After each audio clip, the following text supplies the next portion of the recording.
Okay, this is Sam from TikTok. So there's a car for $7,000. I want to sell my car worth 12. Can you explain that? Um, well, who are you selling your car to? It's if you say it's worth 12, then all right. We only get offers to find out what our car is worth. We don't use algorithm sites because that's worthless. An algorithm site is a site like Kelly's Blue Book. You punch in your year, make, model, and in 3 seconds it tells you your vehicle's worth $12,000. Right now, we have companies that bid against each other. And what you want to do is you want to go on your computer, go to CarMax.com, go to Driveway.com, go to Carvana.com, go to AutoNation.com, go to Kelly's Blue Book Instant Cash Offer.com, and go to Car Gurus. All of them will connect you to somebody or some major buyer who pays cash for cars immediately. Literally, quick inspection, drop your check, and you're on to you literally, it's that simple. We are no longer at the mercy of private owners who are going to come by and look at our car and no one buy it and talk us down. There are extremely competitive buyers in the market that I've been telling people about since 2021 when we were cashing out. I was big on telling you guys during 2021 to 2023, during that whole pandemic run, cash out now, because the values of those vehicles will never see them again. So there are some people who cashed out, but that was also the beginning of showing people that you can sell to what is called institutional car buyers. And that is what stopped people from trading their cars. There are people who have learned from me, and maybe other people have mentioned this, that will never trade a car again because you're not getting the money that it's worth. So you go to those 6 companies, Sam, it should take you no more than 20 minutes. They're going to give you their best cash offers. And then you can sell to them and you can go buy something else. But what I want you to get in the habit of doing, everybody, is separating your transactions. What does that mean? Who you sell your car to is different than who you buy a car from. And you need to maximize each transaction. And you're never going to do that mixing all your transactions together, which is what most people do. They go into a dealer and they say, hey, I want to buy a car from you, and I want to trade my car into you, and I need a loan. 3 transactions. We don't do that. We separate them and we bid each one out using online tools. And that's how we get the prices we get. And that's how we pay less than everyone else. Okay. So the biggest thing, first thing, is go to those 6 websites: CarMax, Driveway, Carvana, KBB, Instant Cash Offer, AutoNation. And all of you who want to find out what your car is really worth, you go to these 6 websites, get your 6 offers, and then you'll find out what your car is really worth. We do not depend on any dealer to tell us what our car is worth at all. Okay? Shoot the next question up, Dolan. And you guys can continue to type your questions. We're bringing them in from all platforms. This is Terrell Taylor. By the way, everything that I'm talking to you guys about is out of my new digital book. It's called Cars from Home, 7 Steps to Saving Time, Money, and Avoiding Dealerships. Some of you may have it. If you have it, shout out to those who have it, and shout out to those who've used it to actually pay less than everyone else. And make sure I want you to be like Tiffany. Send me your deals. Send me your deals. When you get your cars, I want you to actually send me the results. Look, this is, oh no, that's not Tiffany. That's someone else who used the book. Look, used the book, got $175 a month less than her first quotes before she used the book. So send me, but you can get a copy of this book immediately for 75% off. It's normally $97. Go to my TikTok bio. You won't leave the broadcast, and you can have the entire blueprint. If you don't want to try to remember everything I'll be teaching you over the next hour, you can have the blueprint. You won't pay the $75. You'll get the 75% off. And we also have a comment pinned in the comment section for you guys on YouTube and on Facebook, and on Instagram. You go to my bio. So anyway, go get it, because it's only for 30 minutes. After the timer goes off, it's $97. It's still worth every penny. You can Google it. 5-star book. You can see all the people who rated it, all the people who's using it. This isn't a test. to do, but I want you to get it at 75% off. It's better to pay $24 than $97. Okay, Terrell Taylor. So you said, Terrell Taylor on YouTube said, I have $35,000 to $40,000 to buy a truck with. Should I buy a used or a late model new, 2022 to 24? So whenever we're considering a late model used car, this is a model like Terrell said that is 1 to 2 years old. Let me tell you why I don't like shopping for those first. I like to shop for a new price first. Whenever you are buying 1 or 2 year old used vehicles, you have to realize something. How do dealers get used cars? Trade, or they get them off lease, they buy them.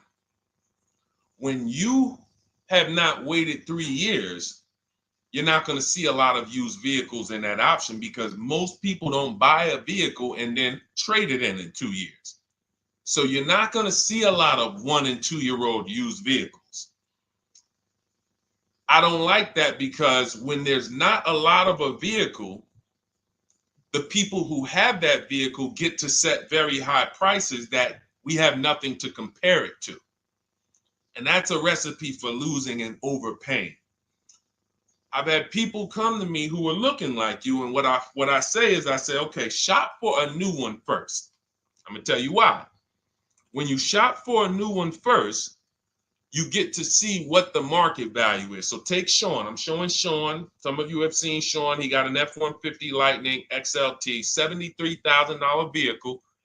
Using what we teach and getting bids from home, using the Cars from Home system, he saved $21,000 on a new one. That was his best offer. He got multiple offers because we always get at least 5. So his best offer, he saves $21,000. If he had gone to look for a 1 or 2 year old one of this, he would have never known that the new ones he can save $20,000 off of if he shops right. Now, some vehicles, it might be $7,000 off, $10,000 off, $5,000 off. The point is, until you know what the new market is for a vehicle, you can't shop a 1 or 2 year old one. Because what happens if you shop a 1 year old version of what Sean got and he goes and he pays, he pays 65 for it because he thinks, or let's say 60. Let's say 60. A brand new one, 73. Someone else is charging 60. All right, it's 2 years old. Let me get that one. Not 15 grand off. Problem is, he just overpaid for a vehicle because he could have got a new one for less than he got that 1 or 2 year old one. That's why the recent shoppers, anytime you guys are shopping 1 or 2 year old, you have to shop new first to find out what the market is. Now, in my book, I have my strategies for shopping new online and shopping pre-owned. It's totally different. Pre-owned, you want to go to all the marketplaces. If a vehicle's not on a marketplace, y'all, don't shop. Don't look at it. What does that mean? You ever walk into a used car dealer and you see a used car, but there's no price on it? Type a $ if you've ever experienced this. If you've ever looked at a deal, you've been in a dealership, you see they have a used car, there's no price on it. Type a $ if you've experienced that. Okay, I see you, Terrell. Okay, perfect. I see you, Don Dickey. Okay, perfect. All right, we have enough people. All right, Makeover Forever Studios. I see you. Okay, Todd May, I see you. So this is a common thing. When you go and look at that vehicle, the most dangerous thing to do, I see you, Tony, is to negotiate on a car with no price because they can make the price up. When a car is on a marketplace like cars.com, carfax.com, carguru.com, carvana.com, carmax.com, these are all the marketplaces we shop for used cars at once. It's like a big round robin for us. This is how I want you to shop. Now you must be competitive or no one's coming. Now there's some people who try to pull a tactic. They'll list a car for 20. They have no intentions on selling it for 20. But they want you to come in and then they'll charge you more, fees, makeup fees and all of that stuff. That's why we always call beforehand. But we know the power is online.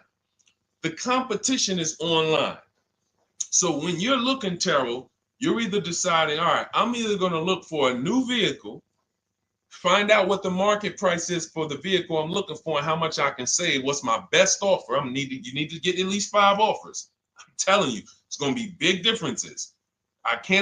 You have to prove this to yourself. Call around. If you want to do it manually, you don't have my book, do it manually, call around, speak to sales managers. You are going to see it's going to be a $5,000 to $10,000 difference minimum between all of these dealers' offers, minimum. And so then you want to look at the pre-owned options. Then you look at the pre-owned options. And the pre-owned options will tell you what the market is. And so this is only for you who are looking at recent model cars. If you're not looking at 1 or 2 year old pre-owned, this doesn't matter. But those people have a little bit more budget, and that's okay. That's okay. But when you have a little bit more budget where you can look at a 1 or 2 year old pre-owned car, that means you have a little bit more money to lose if you make a bad decision. So that's what you want to consider, Terrell. Shop for the new ones first, depending on what your budget is, and then look at the pre-owned market and say, all right, where's the pre-owned market? But that 1 or 2 year old, you're not going to have a lot. Until that 3 year cycle comes and dealers can start buying those vehicles back off lease, you're not going to see a lot of vehicles. That's why I don't play in that 1 or 2 year old zone. It's just a dangerous zone to play in. Dealers know, we're the only ones. Hey, we the only one that got this car within 50 miles. Let's charge this for it. And then they depend on someone who doesn't know the market to come in, pay for it, and you can literally overpay by 10, 20 grand and you won't realize it until, a couple years later. Okay, great question though. Great question, Terrell. Go ahead, shoot the next one up, Dolan. Type your questions, y'all. We're going to get through as many as we possibly can in an hour. I see a lot of questions coming in. Let me try to speed it up. All right, this is Abigail from Instagram. How do I shop for cars and take test drives without feeling like I'm wasting their time? I'm nervous. Okay, first thing to realize, Abigail, you're a very considerate person. God bless you for that. You're about to spend 5 figures on a vehicle. Some of you 6 figures. I love the courtesy, but we are the prize. When you're shopping the way I want you to shop, some of you, this is your first time here. You don't even know, hey, who is this guy talking? I spent 14 years in the car business. 5 years with Mercedes, 5 years General Motors. I've been helping people buy cars and get below market deals since 2019, education-wise. I love it, but you deserve the experience. If you were walking into the mall to spend 15 grand, let's just call it 15 grand. How would you want to be treated? Like royalty, right? Right? So, but I'm going to answer your question, but I need your mindset. A lot of what we're discussing is going to be the right mindset. You are the prize. That's why I don't want you going to dealers begging for discounts anymore. I want you sitting at home making dealers bid. This is how we do test drives on new cars and leases. New cars and leases. This is how we do test drives. I have it in my book because it's that serious. You're either going to have a great test drive or you're going to have a horrible test drive experience. We call and we ask the dealer, who's the most experienced person there? Who does everybody like? Who's the person that, has been there for a long time, just has a great reputation? Oh, that's John. John is just, he's been here 20 years. Everybody loves him. Okay, can I speak to John? Hey, John, my name's Deshone. I'm interested in the Honda Pilot. I just like to test drive it. I'm in the process of deciding what I want. And, do you have this particular model? You have one there that I could test drive? John, because we asked for the best person, we're typically going to get somebody who is not going to lie, usually. Not a guarantee, but taking these steps, I know these guys. I've been in this dealership. I know most dealerships have one person there who has a good reputation and who cares about that reputation. If you're enjoying this content, hit the like button, y'all. And Keith, y'all killing the likes on TikTok. Shout out to everybody who's hitting the likes on TikTok, to double tapping the screen. Appreciate y'all. And shout out to everybody who hits the like button. When we get there, we meet with John. We test drive. John, thank you so much. Can I have your card? I'll leave you my information. And if this is the vehicle I want, I'll be in touch with you. Perfect. Oh, Deshone, we don't sit down? We don't think, no, we never sit down. I'm telling you that there are things you must unlearn about the shopping process if you're going to win. And what does winning look like? Getting the most money off in the least amount of time. There's no leverage that you have when you sit down and try to negotiate with a car salesman. Every single dealer around you that wants to compete for your business, you can't talk to them while you're sitting in one dealer talking to a car salesman. That's why we don't do it. We get a card. Thank you so much. Listen, if this is the one for me, I'm going to give you a call. Simple. Pressure's off. There's no pressure in our system. You can't pressure us. That's what I want you doing. New cars, leases, that's how you test drive. 20 minutes, you're in and out. And I'm a car salesman at heart because that's what I am by profession. I would never develop a system that would allow you to waste car salesmen's time. I just wouldn't do it. I developed a system that when our people go get cars, look at Ansley. When our people go get cars, Ansley just got his lease, 1% lease, $58,000 Infiniti. Look, started the process Saturday, accept the deal Monday, all by email. $58,000 car, he's paying $554 a month, no down payment. We have tons of these. None of these people spent, look at Jared, lease like a boss, $569 a month down to $520, Volkswagen Tiguan, no money out of pocket. Let's go to a purchase. Pierre, pre-owned car purchase, got his 2022 Mazda, got a 20% discount off the original MSRP. This is 30 minutes. We are not spending more than 30 minutes in dealerships. Who doesn't want to spend more time in dealerships? Type me if you're like Deshone. I don't want to be in dealerships that long. You thought you had to be in dealers to save the big money, right? You thought you had to be in dealers to save the big money. I'm showing you as someone who pays less than everyone and who teaches people to pay less than everyone. Look, Kimberly, $20,000 off a Maserati, shopping from home. Because when you can talk to more people at once, the discounts fly off. And you see that all these dealers want to compete. So what you want to do, the best thing you can do to not waste people's time, Abigail, is to shop from home the right way. Because when you shop from home the right way, you realize it's only a few things you need to be in the dealership for. That's your test drive. I just told you how to set it up. With used cars, we do it at the end. But we're only there for a second. In fact, when you go to pick up your car, they're going to tell you, thank you. This was one of the most easiest deals I ever made in my life. Because you came in, you emailed us, you knew what you wanted, you gave us the information we needed, we made you an offer, you knew what you were decisive. We have all these scripts. By the way, in my book, I have all the email scripts. You don't have to even think about what you're going to say. It's literally copy and paste, copy and paste, copy and paste, copy and paste when we're shopping for new cars and leases. With used cars, before I go to the next question, I want to hit on the used car process. Used cars, we must test drive at the end. We can't test drive used cars over here and then go and buy another used car over here. So what we do when we narrow our choices down on all these marketplaces to our top 5 favorite vehicles, we need to verify that there's no bogus fees. When I was shopping for my Infiniti truck, I narrowed it down to 4 vehicles. But I'm going to tell you something that's the most, who's bought a used car in their life? Type the letter U. I need you guys to program what I'm about to say into your brain cells for the rest of your life. Type the letter U if you bought a used car or if you plan on buying a used car one day. Type the letter U. All right, I see you, Michael. Don Dickey, okay. Terrell, I see you. Glizzy, Tony, okay. Lori, I see you. Victoria. Anybody who plans on this, let me tell you how. Okay, let me tell you how. All right. See, when I'm about to reveal big stuff, I got to kind of see how I want to say it. The marketplaces that we go to look at used cars on, They're never going to tell us what a great price is. And I'm going to tell you why. The only thing that matters, let's say we're looking at 4 white Honda Accords.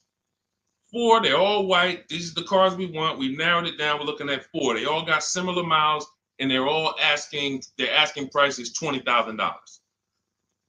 The marketplace is going to tell you what they think a good deal is based on algorithms. Based on all the vehicles listed on the market, this is a good deal. This is a bad deal.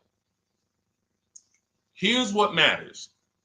How much was the original price of each vehicle? Why is this the only important thing? Because if we're looking at 4 white Honda Accords, but one of them was $35,000 when it was new, one of them was $39,000 when it was new, has a sport package, some special technology. One was $31,000 when it was new. One was $29,000 when it was new. What's the best value? What's the best value? You see how we clearly just went from, wow, all of these vehicles look the same, similar price, similar asking price. But once we found out, wait a minute, this one right here was $38,000 new. This one here has the cameras in it all around and the self-driving package, and it has the same asking price, or it's maybe $1,000 more. This is what I call the true value discount. The true value discount. And let me tell you why the marketplaces will never tell you this. Because if they advertise the true value discount, someone has to be at the bottom. In other words, when you're looking at Honda Accords, if you could go right to the true value, who's giving me the biggest discount off the original MSRP? That means the car at the bottom, they might be giving you no discount off the MSRP. We saw that during the pandemic. It was people selling, who remembers people selling Toyota Camrys, 3-year-old Toyota Camrys for the same price as they were when they were new? There was some deal, everyone wasn't. I know a couple dealers, I know a couple general managers who run dealerships who are ethical. And they said, look, I don't care what the market does. I can't sell a used vehicle for the same price it was when it was new. I'm not doing that. Because when that customer comes back in 3 years to deal with me, I'm going to have to help them again. And if I bury them in their car, then I'm not going to be able to help them. But there were plenty of people who was.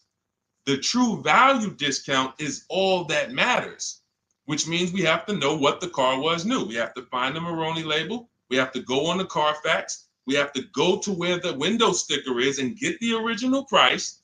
And then we'll clearly see, oh, that's the best used car. And no one else shops like that. No one else shops like that. If y'all get that, type dollar signs. If you get that, what I just said, type dollar signs. That is what is important, not what they tell you is a good deal. So going back to me, when I got my Infiniti truck, 4 vehicles, all in a similar price range, all white. They were between $1,800 difference from each other, similar miles. But once I found out that one was 46,000 new, one was 48,000 new, one was 52,000, and the one I ended up getting was 54,000. That separated it.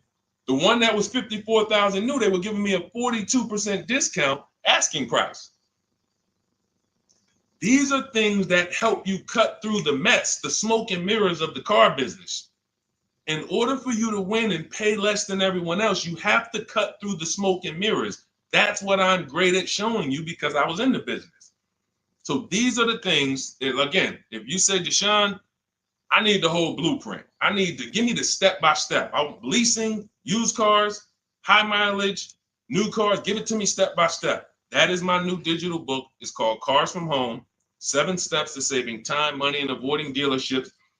It'll be in your inbox in literally 5 minutes, and you get yours for 75% off. Support yourself and support your family by getting your copy. Go to my YouTube comments. We have a link right there pinned for you guys. We have a link in the Facebook comments. Get your book for 75% off for the next 30 minutes. You'll see a timer on the page. Now, if you're on TikTok, click that picture of me and go to that link in my TikTok bio and click the one that says 75% off to activate the 75% off link. Get your book so that you never have to wonder about this. Now, we're going to continue, but I just know as we answer more questions, some of you are going to forget that. What we just went over in the last 10 minutes, this next question, you're going to forget all of that. All right? Now, Dennis Gamister from Instagram, on a lease agreement, does the deal use the MSRP or the discounted price? So when we're shopping for leases, this is what we do. We get all our offers this is how we construct our offers. If you've ever looked on these commercials and you saw, well, Deshone, when I look at leases, though, it seems like, one, they limit me on miles. And then I also see that they want a bunch of money up front. You are correct. But they only limit you on miles according to the miles you told them you were going to drive. They don't pick the miles for you. We select the miles. And what ends up happening is people will, because they typically don't know how to shop, they're negotiating. They'll say, all right, well, my payment's $400.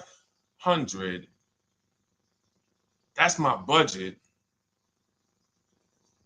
I drive more than 10,000 miles a year, but I guess I'll just take the 10. Instead of paying $20 more to get 12, they'll take the 10, and then they'll say something like, if I go over, I'll just buy it. Horrible idea. Absolutely catastrophic idea. Or if I go over, they blame the lease. They literally will get the penalty, get the bill for the 6,000 extra miles that they used, and they're charging them 25 cents a mile now, and say, man, this is why I don't want to lease, because they limit me on my miles. No, they didn't. To save $20 a month, you pick the lower miles. You can customize leases up to 15,000 miles if you want, 18,000 miles. Look at Jen. Jen just got her lease on her Honda. Hold on, where's Jen's lease? She got an 18,000 mile a year lease. Now, the way we shop is 12,000 miles per year, only first month's payment due at signing, and we shop it taxes and fees in the payment. Jen, her best offer on her Honda CR-V hybrid, which is one of the most popular hybrid crossovers in the market, she got $512 a month, 12,000 miles. That's a 1.3 lease. We'll talk about the 1% rule for great lease deals and the 1.5% for overpaying. She gets 1.3. She bumps it up to 18,000 miles per year. But look how much more, y'all. $50. So for $50 more a month, she, instead of driving 12,000 miles, she gets to drive 18,000 miles. And she gets to drive as much as she needs to for $50. Versus her saying, you know, I'm going to take the 12 knowing I don't drive 12, and then I'm going to get penalties and, again, blame the lease. The lease is custom. And the first time I learned about high mileage leases was when I was working at Hyundai. I was a manager at Hyundai for a short period of time. It was a highway dealer. The guy ended up going to jail. It was typical, like, you know, I've worked in some dealers, some phenomenal dealers, but this one was like, if you ever could imagine the prototypical highway scam dealership, I mean, this was it. So I was only there for 6 weeks, but I was a manager, and what I saw was I was taking care of this guy's lease who was just finished with it. He had 72,000 miles on it, and I went out there and I said, wait, you leased this? 72,000 miles? He said, yeah, I always lease now. He said, I used to come in every time I bought a car, my negative equity was ridiculous, $15,000, $10,000. I had to keep writing these big checks. And I just said, you know, let me switch to leasing. A customer taught me about high mileage leasing. That's why when I say car salesmen aren't trained, they're not trained. We learn things by intuitiveness and curiosity, and you know, we're not trained on finance and insurance and leases versus buying, none of that. You know, so anyway, I said, wow. And so I looked at his payment. This guy is only paying like $175 more a month, not even, to drive 25,000 miles a year. So if a normal Hyundai lease was $299, he's paying $450, $475, and he's driving 25,000 miles a year. Boom, drops it off, Boom. No negative equity, none of the trash that most high mileage drivers are dealing with. So when we are shopping for a lease, we have to shop with our template. Whenever you're getting your lease quotes, it's 12,000 miles a year, first month's payment only due at signing, taxes and fees in the payment. Assume tier 1. That's what we blast out. In my book, I have something called the 25 to 5 strategy. We connect with 25 dealers online. You use my email scripts, copy and paste. We're going to get 5 offers. This will take you. You saw Ansley. He said, I started it Saturday. By Monday, I accepted a deal. This doesn't matter. This is a 24, 48-hour turnaround to start getting offers on these vehicles. Now, once we're looking at offers, we take the MSRP. We take the monthly payment. We divide it into the MSRP. So let's just say we're shopping for a vehicle. It's $40,000. One of our offers is $400 a month.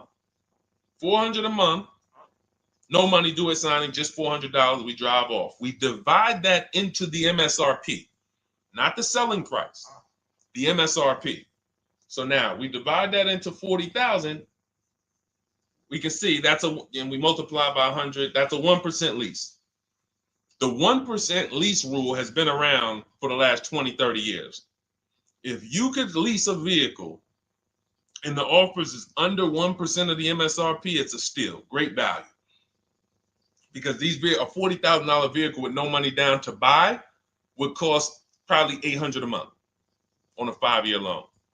So it's incredible value. It's a steal. You don't have to worry, am I overpaying? Nowhere near. You're still in the vehicle. And we have some people who shop from home using the car. If you're Deshone, do those deals really exist? If you're on YouTube or Facebook, you can see right now. Look, Greg got a 1% lease on his Kia EV6 Win, $527 a month, $56,000 vehicle.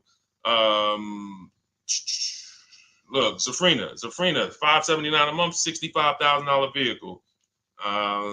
Ansley, you saw Ansley's Infinity. Rosalie's Infinity truck. Right here. Look, it's paying $592 a month, $59,000 vehicle. 1% lease deals are out here when you know how to shop. Now, that's a steal. That doesn't mean that's the best. That doesn't mean, if I can't get a 1% deal. In order to get a 1% deal, you have to not just shop. You need major support from the manufacturer. The lease program has to be good. The rebates have to be good. The residual value have to be good. The money factor, which is the interest rate, have to be good. There's a lease program that no dealer can control. So when we get these offers, that's how we're judging them. Divide the monthly payment into the MSRP. In my book, I have a calculator that I created where we put all our offers into it, and then it spits out what we call counter offers. So we get 5 offers, 7 offers. We put them all into this calculator I created. Again, this is the best $24. If you get there for $24 before that 30-minute timer and you get your copy, it'll be the best $24 you ever spent. I hold myself accountable to that. You can Google the book and read the reviews. There's software that we created that that's how you're judging your leases. You're looking and you're comparing to the 1% rule. Now, when you get to 1.5%, we can't make those deals. We're paying too much for a vehicle that we're giving back. We have to see, there was no indicator before I created the 1.5% rule. As much as I love educating people on leases, the only people who should be leasing is if you're not keeping your cars 8 years. All of you long-term people who you keep your cars more than 8 years, don't think about leasing at all. You should be shopping for below market purchases. But if you're not keeping your cars 8 years, you're losing thousands of dollars not leasing cars. Depreciation is where you lose. Resale value is where you lose. So the 1% rule is what our anchor is, but 1.2 is great value. 1.3, great value. 1.4, good value. 1.5, good value. Anything over 1.5, now we're paying too much for a vehicle that we're giving back. So that's how we're judging. That's how we're judging and comparing our lease offers. And with the calculators that are in my book, you can literally do this in seconds. This stuff, these mathematical things that used to be complex, even hard for me to explain, when you're using the stuff in my book and you're seeing, wait, There's calculators I can do this. Boom, boom. Why don't these calculators exist on Google? Because anything that makes dealers compete, they're not going to make for you.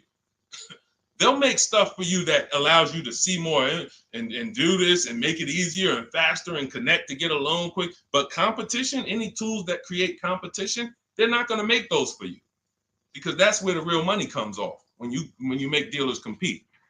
Okay, so you want your copy of Cars from Home, 7 Steps to Saving Time, Money, and Avoiding Dealerships. Click the picture of me on Instagram or TikTok. It's going to take you to my bio. You won't leave the broadcast. Click that link and then click the button that activates the 75% off, and you'll have 30 minutes. Once the timer goes to 0, the $97 price is what you have to pay if you want it. It's up to you, but $24 is much better than $97. $97 is still a great price. I have no doubt that you guys would write me, especially the more you use this. 1, 2 cars, 3 cars. You get 1 lease this year, a used car next year, a new car in about 4 years. And Deshone, what about when websites change? What about, this is an online system. Websites go out of business. Vroom went out of business. They were in my book. We used to get bids from them to sell cars to them. When we were shopping for used cars, they were in my multiple marketplace strategy. They went out of business. I went right into the master file, updated the 9,000 people that had a book. It was probably like 2,000, 3,000 at that particular time. And the next time people opened the book file, there was no room. That's why the book is digital. That's one of the reasons. You'll see the other reasons is I have scripts that I link you to. I have PDFs I link you to. Videos I link you to. I couldn't do this with a real physical book. So again, in the YouTube comments, in the Facebook comments, we have a link for you guys to get your book at 75% off for 30 minutes and use it. All right, Dolan, shoot the next one then, brother. Let's go. How old of a used car should a person buy? That's based on budget. I like to start with, when we open those marketplaces, Tony, you want to start with the most recent cars. The first thing you're doing when you open up the marketplaces, y'all, first of all, we're creating accounts. Out of all those marketplaces I named, 6 or 7 of them, we use 8. We use eBay Motors, we use Carfax.com, we use Cars.com, Autotrader.com, CarGurus.com, Carvana, CarMax, Driveway, and that's 8. 7 of those, or 6, allow us to create an account. Why is it important to create an account? So that every single new car that matches our criteria, as soon as it's listed, we get a notification. The people who have that notification on, most of them don't know how to assess the market like I'm showing you. So even if they get a notification that the car was just posted, they're not going to have the information to take advantage of it. They're going to hesitate. What we do is, the first thing we do after we create our account is we're now assessing the market. Where's the low prices? Where's the high prices? And I'll usually go 3 years back, sometimes 4 years back, and let's assess the market. Now, I have another calculator in the, matter of fact, let me show this to you guys. I have another calculator. It's called the Perfect Budget Calculator. The Perfect Budget Calculator. What this does, you guys can't see this on YouTube, but you can see it on you can't see this on TikTok. But if you go over to YouTube, Facebook, or Instagram, you'll be able to see what I'm sharing right now. Now, what often happens is, let me share this. Hang on. Boom. Okay. So now what often happens is, a lot of you will say, I could put down $2,000, but, if I don't have to, then I won't. Or, if you get a car and you pay $15,000, if you pay $500 a month for 5 years, that's a lower price you paid than paying $500 a month for 6 years. So ways to manipulate our budget is to shop within our budget for a shorter loan. This is all stuff where I said, okay, people don't know they need to be doing this. So let's make a tool that does it for them. And this is, you get access to this when you get your copy of Cars from Home, my book. So let's say we do something called an equity assessment. Everybody who has a car, remember I was mentioning a little while ago, we go to these websites, Driveway, Room, or all these, and we find out what our car is worth. Let's say you're like, man, okay, if I sell my car to CarMax, I'm actually going to have $3,200 of equity. All right, so when I sell, I'm going to put that into my budget. All right, now max, my down payment, max I could comfortably do is $1,500. That's max. Now, we use the average interest rate, and in my book, I give you a link to see what the average interest rate is at the particular time you're going to be shopping. Let's just say it's 6.9. Now, we enter a comfortable monthly payment. Let's say you're like, all right, I don't want to go any more than $425 a month for 6 years. That's my max. You enter your state so we can pull the taxes and we can pull the fees. New Jersey, calculate budget goals. Now it's going to ask you a comfortable monthly payment on a 5-year loan. You might say, all right, same thing. I still don't want to go over 425 no matter what. Perfect. What this does is create multiple goals. And it creates multiple goals. It creates a starting point. Now, if you find a car at this price, $18,776 or less, you can do a 5-year loan, use none of your equity, so this will go in your bank, and use none of your down payment. Now, next goal may be, okay, $22,000 or less. 6-year loan, no equity, no down payment. So the first two goals are no money down goals. If I find a car anywhere in these price ranges, I can do these deals, no money down. Now, this is one where I use my equity, but no down payment. Goal number 4, I use my equity for a 6-year loan, no down payment. Now, goal number 5. Now you can see the price of the car is getting higher. Use equity, use my use equity and down payment, but it's 5-year loan. And then here is your max budget. Your max budget, which is fine. There's nothing wrong with if you find a vehicle that, once you use this and you find the best price vehicle, as long as you are under this number, you are fine. The problem is when you go over that number. The problem is when you go over budget. All of these goals are your budget. So when I got my Infiniti truck, I got my goal out. It was my fourth goal.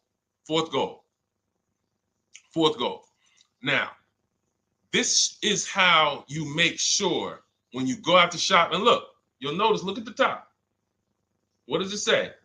You select your state determines the sales tax, will factor it in, give you precise figures. Now, you'll notice, what about the fees, Deshone? Don't all these cars charge fees? We've already factored in the taxes, and we've added $1,000 for fees. What is $1,000? The documentation fee and the motor vehicle fees. It's all in there. So you can go out and know that's my max budget. I cannot buy a vehicle, make a deal on a vehicle where my purchase price is more than $26,729. That's the perfect budget calculator. So there are certain things that I had to create. No one does them. Everything that I was referring you guys to, all the websites, I was doing this, and there was some things where I couldn't refer you to anything because it doesn't exist. We had to build it. So this is how we make sure we are shopping, whether it be for new cars, used cars, below our budget. And that's not how you make, but here's the thing. I need you, before we go to the next question, I need you to understand something. That doesn't make sure you pay below market price.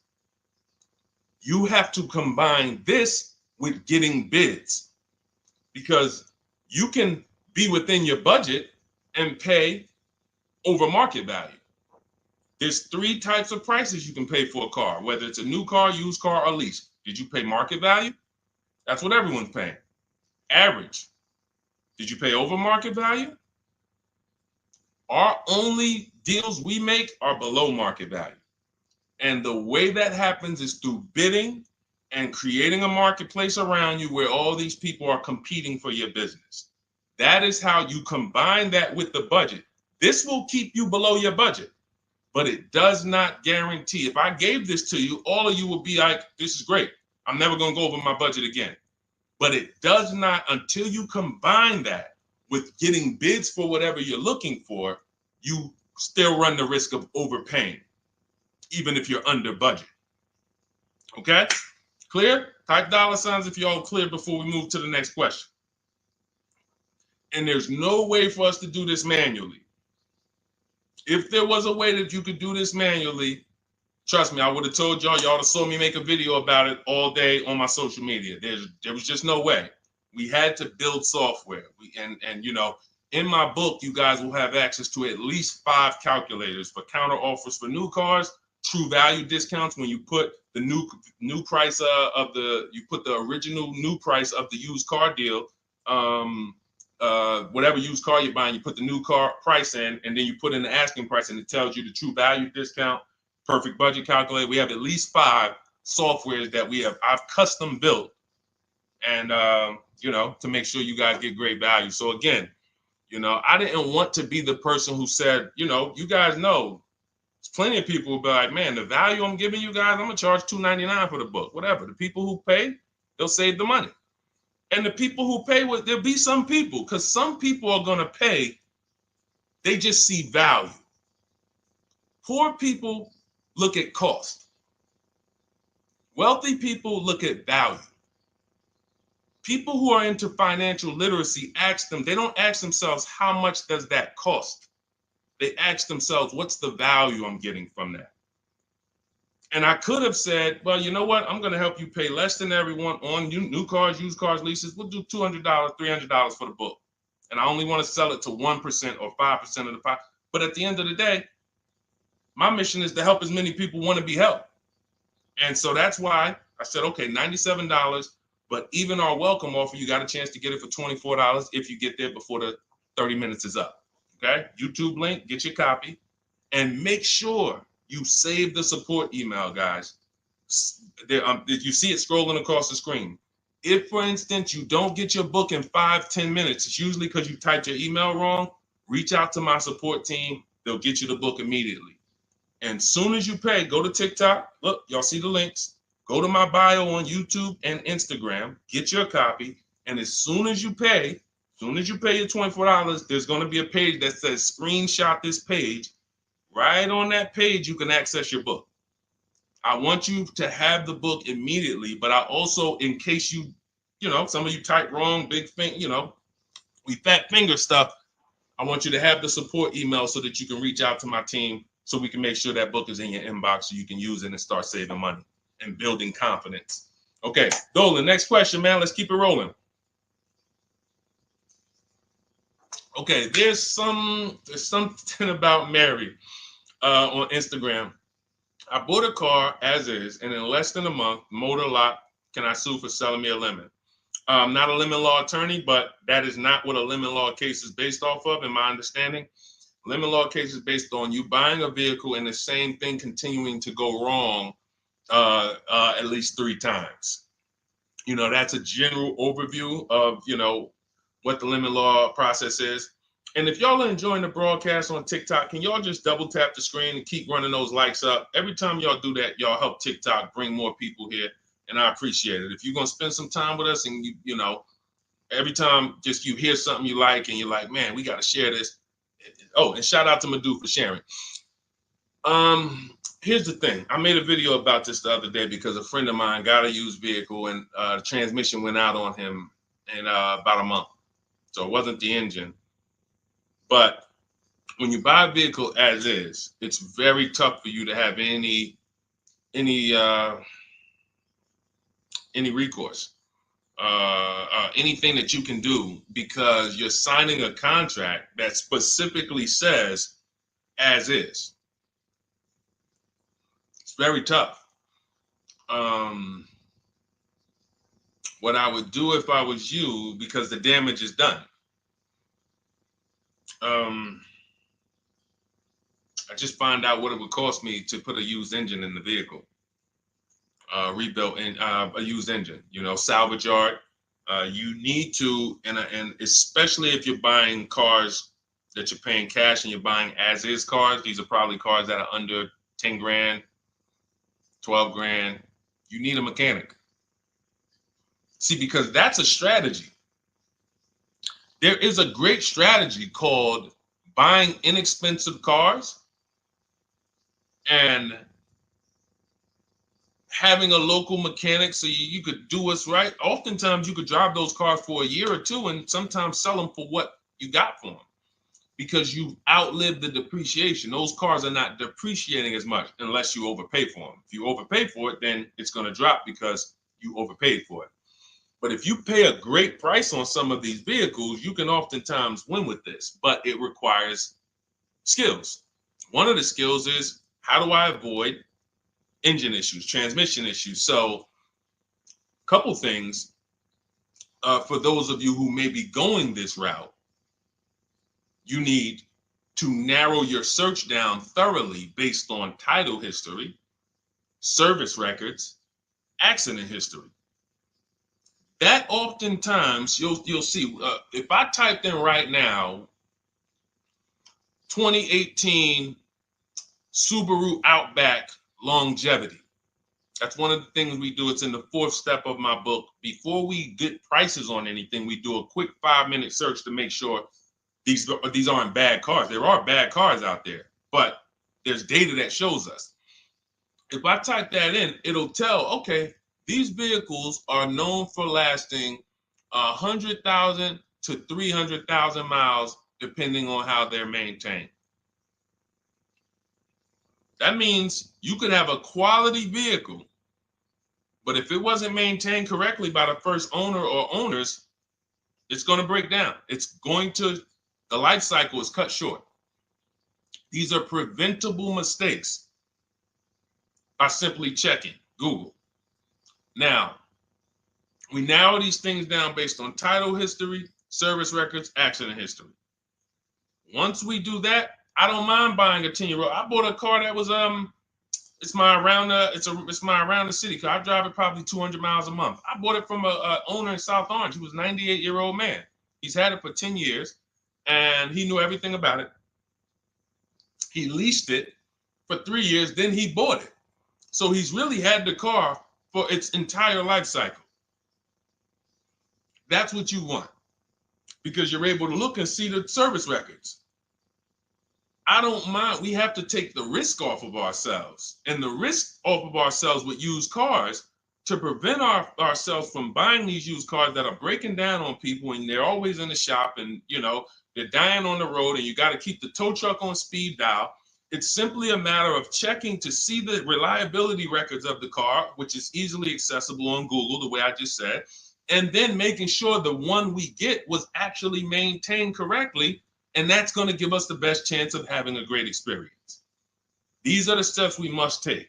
But in your particular case, there's probably, I don't think you have a case. You can certainly reach out to a lemon law attorney. I don't think you have a case at all. I think because it's buyer beware with cars. It's buyer beware. That means it's on you. If something goes wrong, it's on you. And so what I would do is I would find a local mechanic that I trust, that everyone loves in the neighborhood, and I've been there for 10 years, 20 years. And I would say, listen, can you find out what it would cost me to put another engine in this vehicle? My father did this on his GMC Envoy about 6 years ago. It was a 2008 Envoy. The engine went out on him.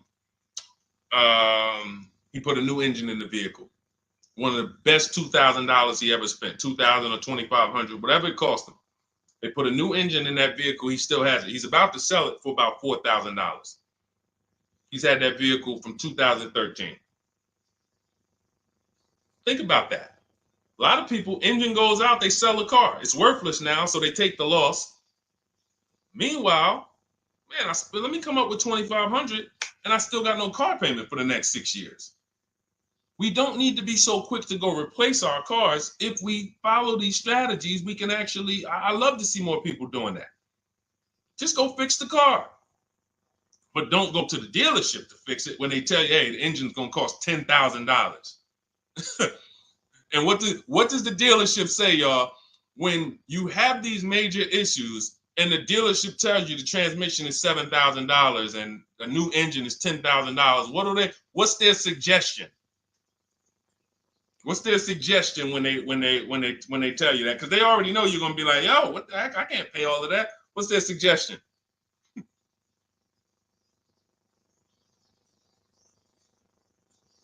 Let's see, let me give y'all some time to type. I just want y'all to know, like, this is how the system works. So I know somebody, look, thank you, Jay June. Trade it in. Thank you. You see how we can, oh, look, NY Anderson, buy a new one. So what they do is, exactly, Victoria, they're going to suggest a new vehicle.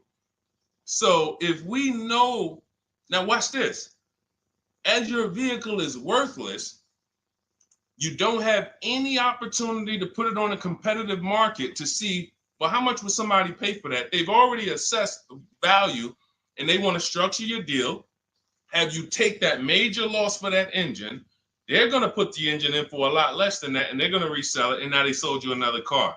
When you could have just literally went to a mechanic, got a rebuilt or got a used engine, put in that vehicle, cost you $2,500, maybe $2,000, and literally you're on the road for another couple years with no car payment, keeping money in your household versus now I'm in another $400 a month payment. Okay? This is what it's about. And if you're like Deshone, well, I don't want to keep a car that long. We talked about you earlier. You shouldn't be buying cars. Because the keepers on here who keep cars 8 years, 10 years, who has a car they've had in their driveway for more than 8 years? Type the number of years. I want to explain something we're going to help a couple people learn a lesson here about themselves, because they're going to be like, they're going to realize they're not keepers. Look, look, we need to show people, because some people think, oh, I keep my cars a long time. I keep them about 6-7 years. We need to show that that's not a long time in the world of cars and depreciation. So Michael, 15 years. Michael got a car that he's had for 15 years. Let's go. Type the number of years you've had it if it's more than 8. Look, Vancia, 11 years. Let's see. See, a lot of people don't keep their cars. Look, NY Anderson said, I drove my last car 14 years. All right, Connie, 15 years. She has a 2004 Chevrolet. Tony on Facebook, 2006. Now, watch this, y'all. If you ask me, Deshone, what's the way to get the most money out of a vehicle? It's to do what they're doing. Tanaya, 9 years. No, Renata, not less than 8. Not less than 8. We're trying to put you into a different we're trying to help you see the category you should be in. Look, 9 years. Donna, 15 years. What's so important for y'all to see about these people is that they have beat depreciation. And that means whatever their vehicles are worth today, a year from now, they're going to be worth about the same. If their vehicles are worth $4,000 today, a year from now, they'll be able to still sell it for about $4,000. But the thing is, they're trying to get the most money out of it because the cost of replacement is expensive compared to what they're doing.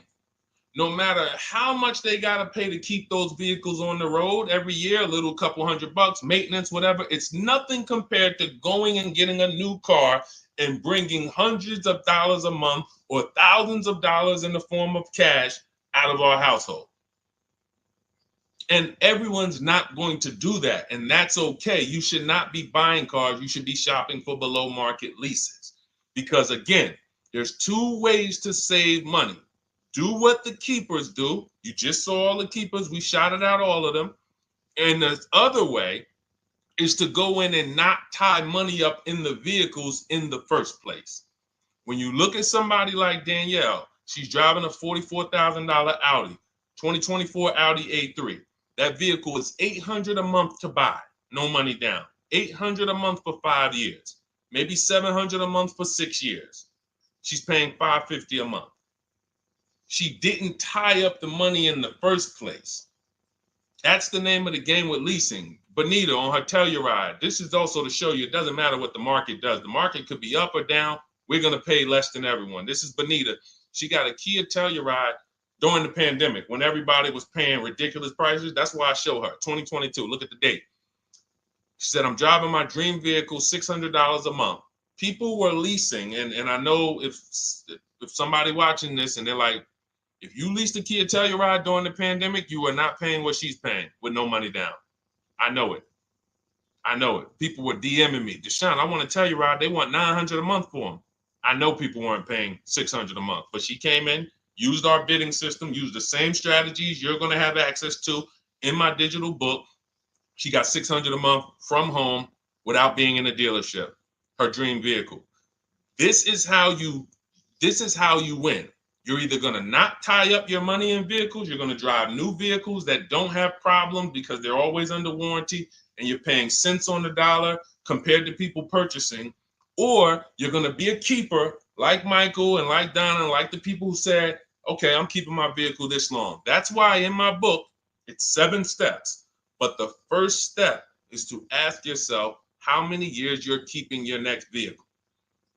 That is the first question I would ask you if you and I were shopping together. My first question to you would be, Michael, how many years you want to keep the next vehicle? 8 or more or less than that? If you said to me, Deshone, I'm going to keep it at least 8. All right, let's go for the purchase. New or used, depending on budget, but we're purchasing. We need to find a below market purchase. If you said, Deshone, I'm 6 years max. I can't see myself keeping a car more than 6 years. All right, we're going to shop for a below market lease. Because the money you're going to spend in a below market lease, when you get these below market lease deals, not commercial leases, not what you see on advertisements. Those are ridiculous prices. We don't pay those prices. None of these people that you see, Greg, Charles on his Palisade, none of these are advertisements. They're thousands less. But when you're putting money in the cars and you're driving brand new cars, this is how it was for me when I was 22. This started for me at 22. I was working for Pontiac and I leased a brand new Pontiac G6. It was $256 a month. $256 a month. It was like a $21,000 vehicle. Same time, I had a friend of mine. She got a I don't want to say it because she might be watching this, and this is no shot at her. I didn't understand enough to teach her back then because I was new in the business. She went and she bought, let's call it a Honda Civic. Now my car was bigger because the G6 was a mid-sized vehicle. The Honda Civic is a compact vehicle, but she bought it. $20,000 vehicle, 22, whatever it was at the time, paying almost $500 a month. Like that's a $500 payment. That's what it is. So my young household, I got a newborn daughter. I got a new car I'm paying $256 a month for. Same time, it's got families around me there in their 20s, but they're paying $500 a month. This is what showed me, wait, something's going on. And I never stopped.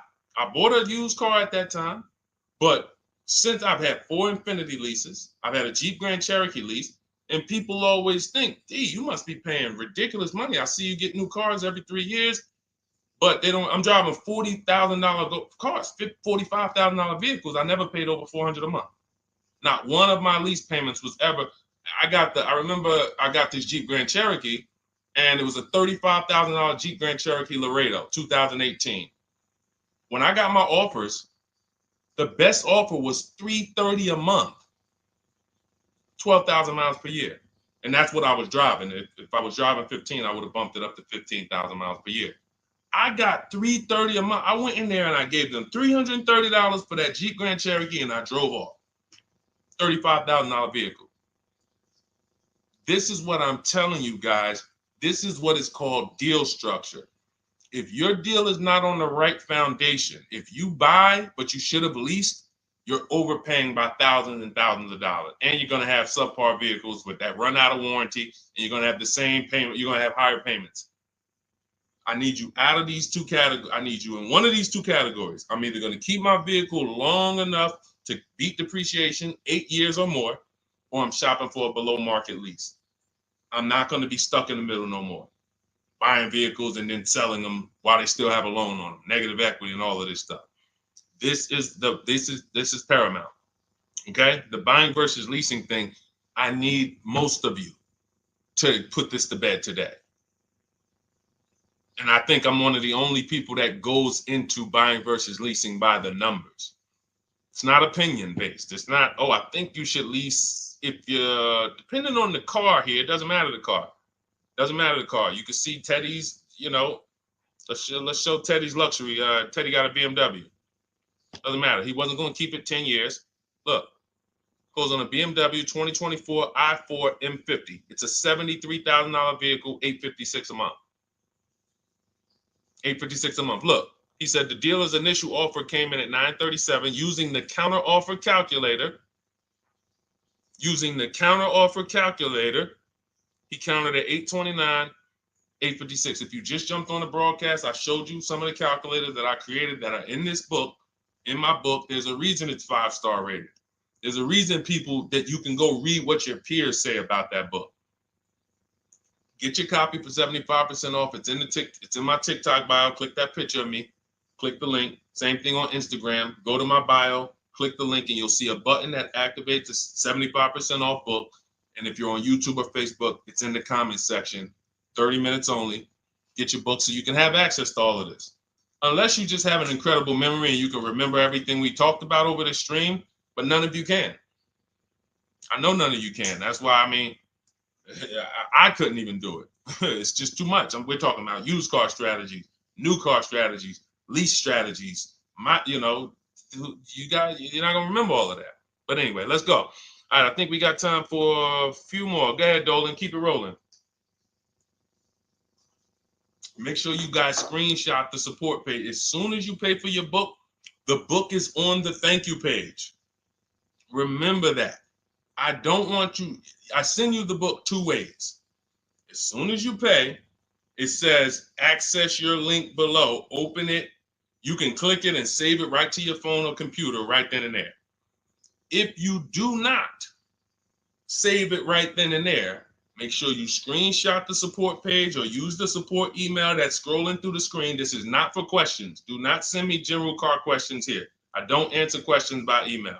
That is strictly for those of you who have your book and you're like, or you paid for the book and you're like, okay, where is it? It's usually because the email was wrong. That's okay.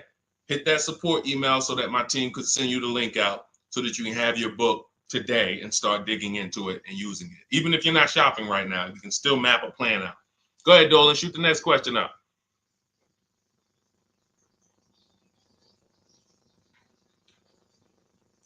All right, this is Victoria from TikTok. Any tips for how I can get the highest trade-in value for my existing vehicle? Of course, bids. Bids. First of all, you just said a curse word. You may not know, but we don't use that T word here because you're never going to get anything. You're not going to get a max value for anything trading. We are fortunate that we have the opportunity to get bids from cash buyers in the market. And I'm not talking about cash buyers like Facebook Marketplace where a person, it's one of your neighbors from your town coming to look at your car. I'm talking about institutional cash buyers. People who cut a check instantly and, they do an inspection. That Jeep Grand Cherokee I sold to CarMax, they were the highest bidder 3 years ago during the pandemic.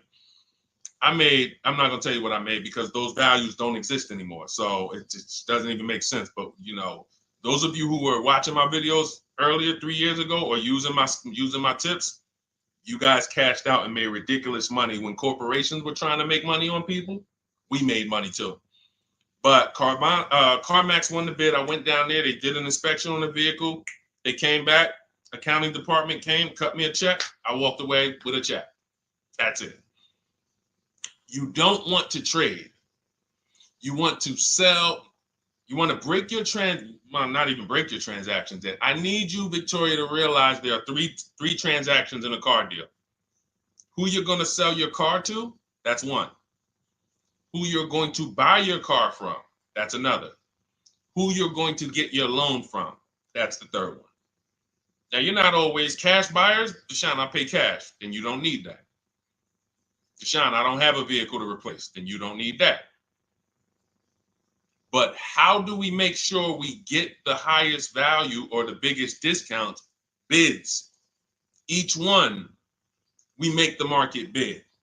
So what you should do right now, Victoria, this is step 2 in my book.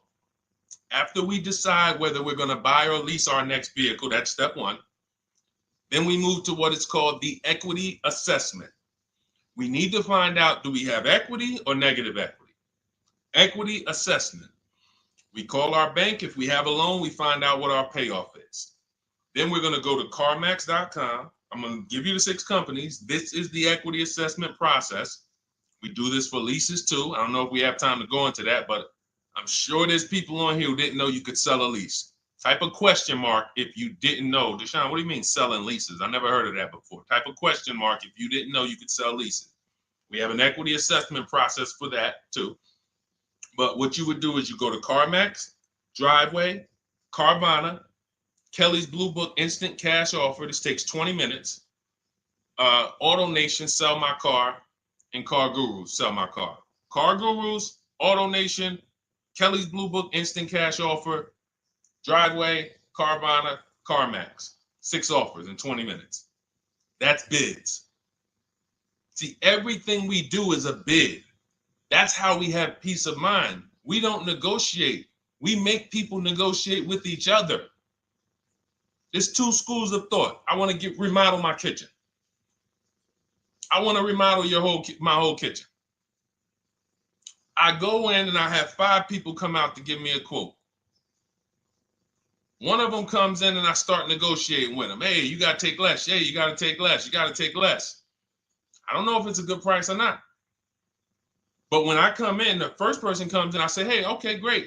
Is this your best offer? I'm having a couple other people come by. Oh, okay. Okay, thanks a lot. Next offer? Oh, next offer? Oh, well, listen, look, I could beat that. Oh, I'll give you another 5,000 off. They're competing against each other.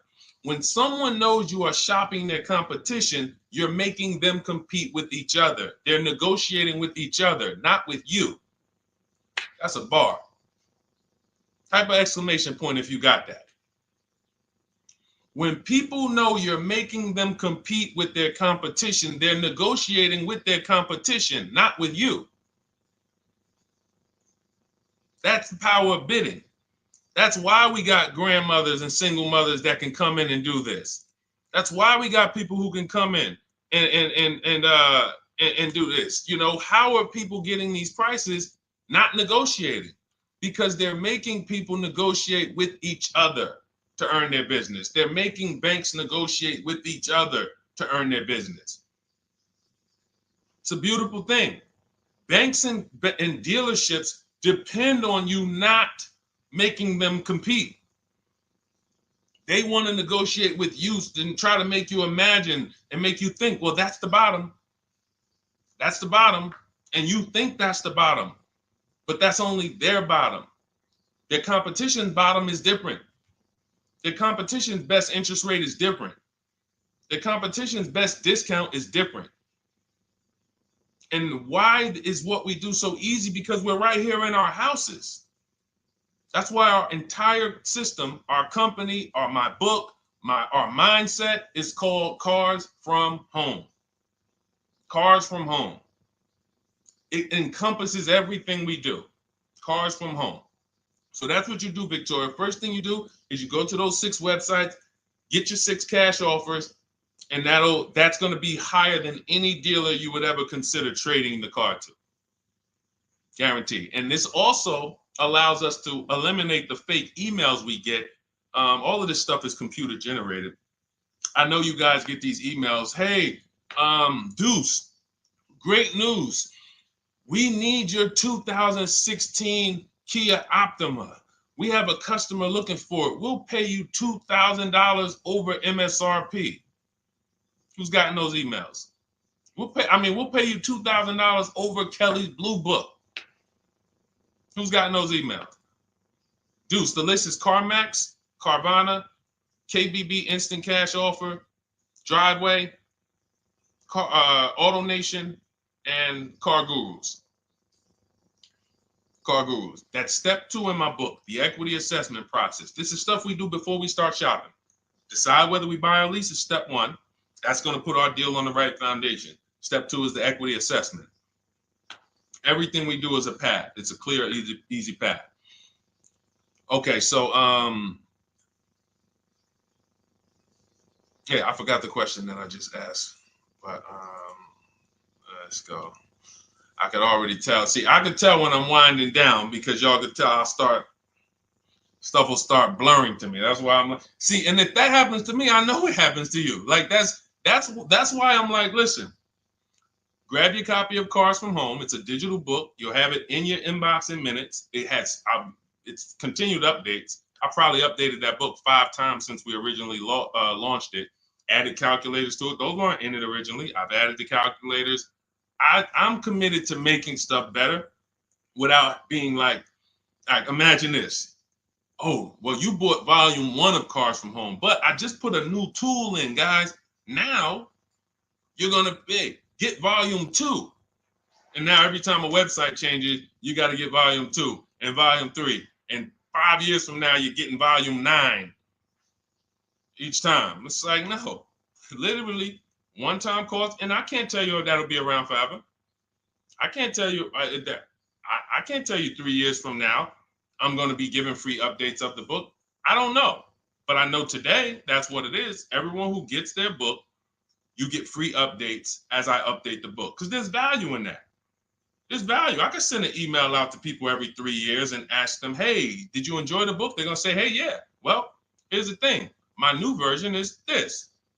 There's value in that. It could just be $24. They're already a believer. Someone who used the book's already a believer. So they'd be like, yo, the new version, oh, I'm about to shop again. $24. I'll pay it again. It's the best money I ever spent. But for now, I'm not doing that. Those of you who have the book, you will get free updates, and we'll keep you on the list to make sure you always get free updates of the book. So your link for 75% off is in the YouTube comments. It's only good for 30 minutes. It's in the Facebook comments, and it's in my Instagram and TikTok bios. Click those links in my bio. Click the button that says 75% off my new book. Get there before the $97, before it goes back up to $97.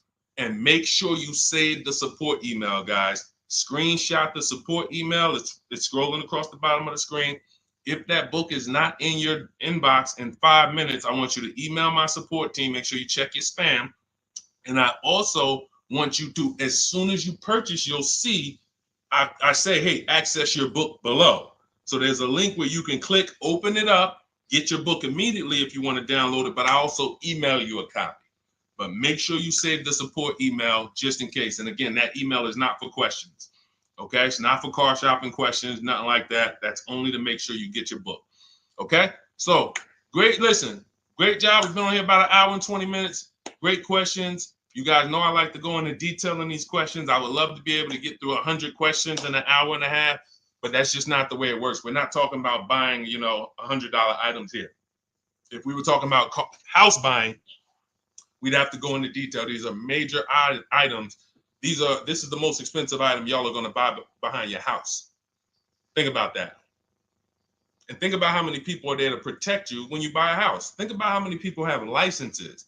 See how that question got asked earlier? Can they sue if it was a house and they did you wrong? Sure. You can go before the real estate commission. People can lose their license. People can lose their ability to practice real estate. If they did something unethical, you can bring them before a court and a judge, and you can have recourse. You can get, justice. Cars, you got nobody.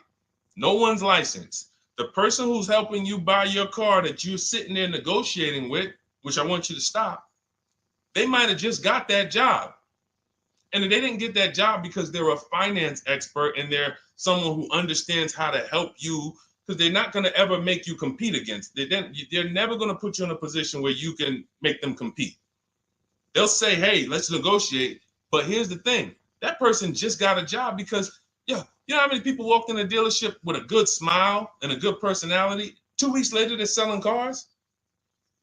These are the people that are helping you. They're not licensed. They didn't go through school. They didn't go through ethics training. They didn't go through any of this stuff that realtors and brokers have to go through to help you buy houses. So when you get your car, it is on you. That's why you want me working with you. You want my blueprint. You're not by yourself. You're watching my videos. Once you get my book, you can stop watching my social media videos. I don't want you watching my social media videos if you have my book. It's just going to confuse you, because what my social media videos do is warn you what not to do. That's what my social media videos do. Don't do this. The worst thing you could do is this. The worst thing you could do is this. Don't do this. My book is teaching you what to do. It's telling you what to do. It's not an education book. It's a do this first. Step 1, do this, do this, do this. Step 7, hey, congratulations, we're taking delivery. We're not focused on that. So once you get my book, you don't have to watch my social media videos ever again. And I want to say that because a lot of people will get the book and still be watching them and trying to piece it together. You got my blueprint. You don't need those videos anymore. Okay? So always a pleasure, y'all. God bless you. To those of you who have your book, make sure you email me when you pick up your cars, send me all the details. Deshone, check this out. This is what I got. This is what I paid, so that we can bring you guys into the stream and continue to tell everybody about you. So about the results. All right. God bless y'all. I will see y'all on the next stream. Always a pleasure.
All right, hang on. Welcome to Car Shopping Questions and Answers. We are going to be going deep on all your car shopping questions. No question is off limits.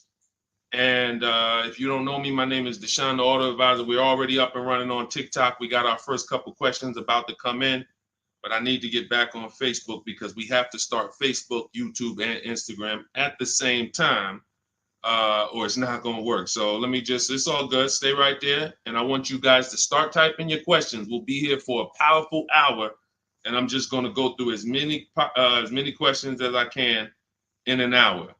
And we're going to be talking inside stuff. I don't hold back. Some of you know who've been on the stream with me. I do not hold back when it comes to questions and what we do here. So let's just go on Facebook. All right. Hang on. Let me throw the link up. Perfect. Yeah. All right. Okay. We're good to go. Dolan, you can bring the first question in. And let me give a new. Welcome, Facebook. We're on 4 platforms right now going live for car shopping questions and answers. Type your questions in below, and we're going to make sure we get to them. All right. It's not easy getting 4 platforms live at the same time. And we have 2 TikTok channels that we're live on at the same time. So everything we'll be talking about is out of my new digital book, Cars from Home, 7 Steps to Saving Time, Money, and Avoiding Dealerships. I have a special link for you to get a copy at 75% off in my TikTok bio, in my Instagram bio, or in the YouTube or Facebook comments for the next 30 minutes. Let's rock and roll. All right. First question comes from Scott on TikTok. I'm trying to buy a new pickup truck in New Jersey. Not sure how to do it. Well, the first thing we want to do is decide whether we're going to buy or lease. If you're keeping this truck longer than 8 years, then you should be buying. Once you decide whether you're going to buy or lease, and that's how you're going to avoid depreciation. Like you could save a ton of money on this truck, but if you trade that truck in 3 years, 4 years, you're going to lose a lot and you're going to just be buried because you're losing too much over the first 5 to 7 years of the truck's life cycle. So if you're like Deshone, I'm keeping it more than 8 years, no need for me to think about leasing, all good. Now we're going to move to what we call the equity assessment. Do you have any vehicle that you own right now that you need to replace? Because there's a word that we don't use here. Some of you know who've been on the stream with us for a while. What's the word we do not use? Starts with a T. There's a word here. See, so, and I'm moving you through this process. So Scott, I want you to see this is a process. It's not we don't wing it here. So there's a word we don't use. You already decide whether you're going to buy or lease. Let's see. Does anybody know? We might have a lot of new people on here today. Thank you, Brenda. Trade in. Brenda got it. We don't trade in vehicles. Because again, when we start talking about getting all the money on our car deals, we got to realize something. We got to get all the money from each transaction. That means the car we have right now, if we don't get the most money for that, we lost money. The loan we may be getting, if we don't get the lowest interest rate, we lost money.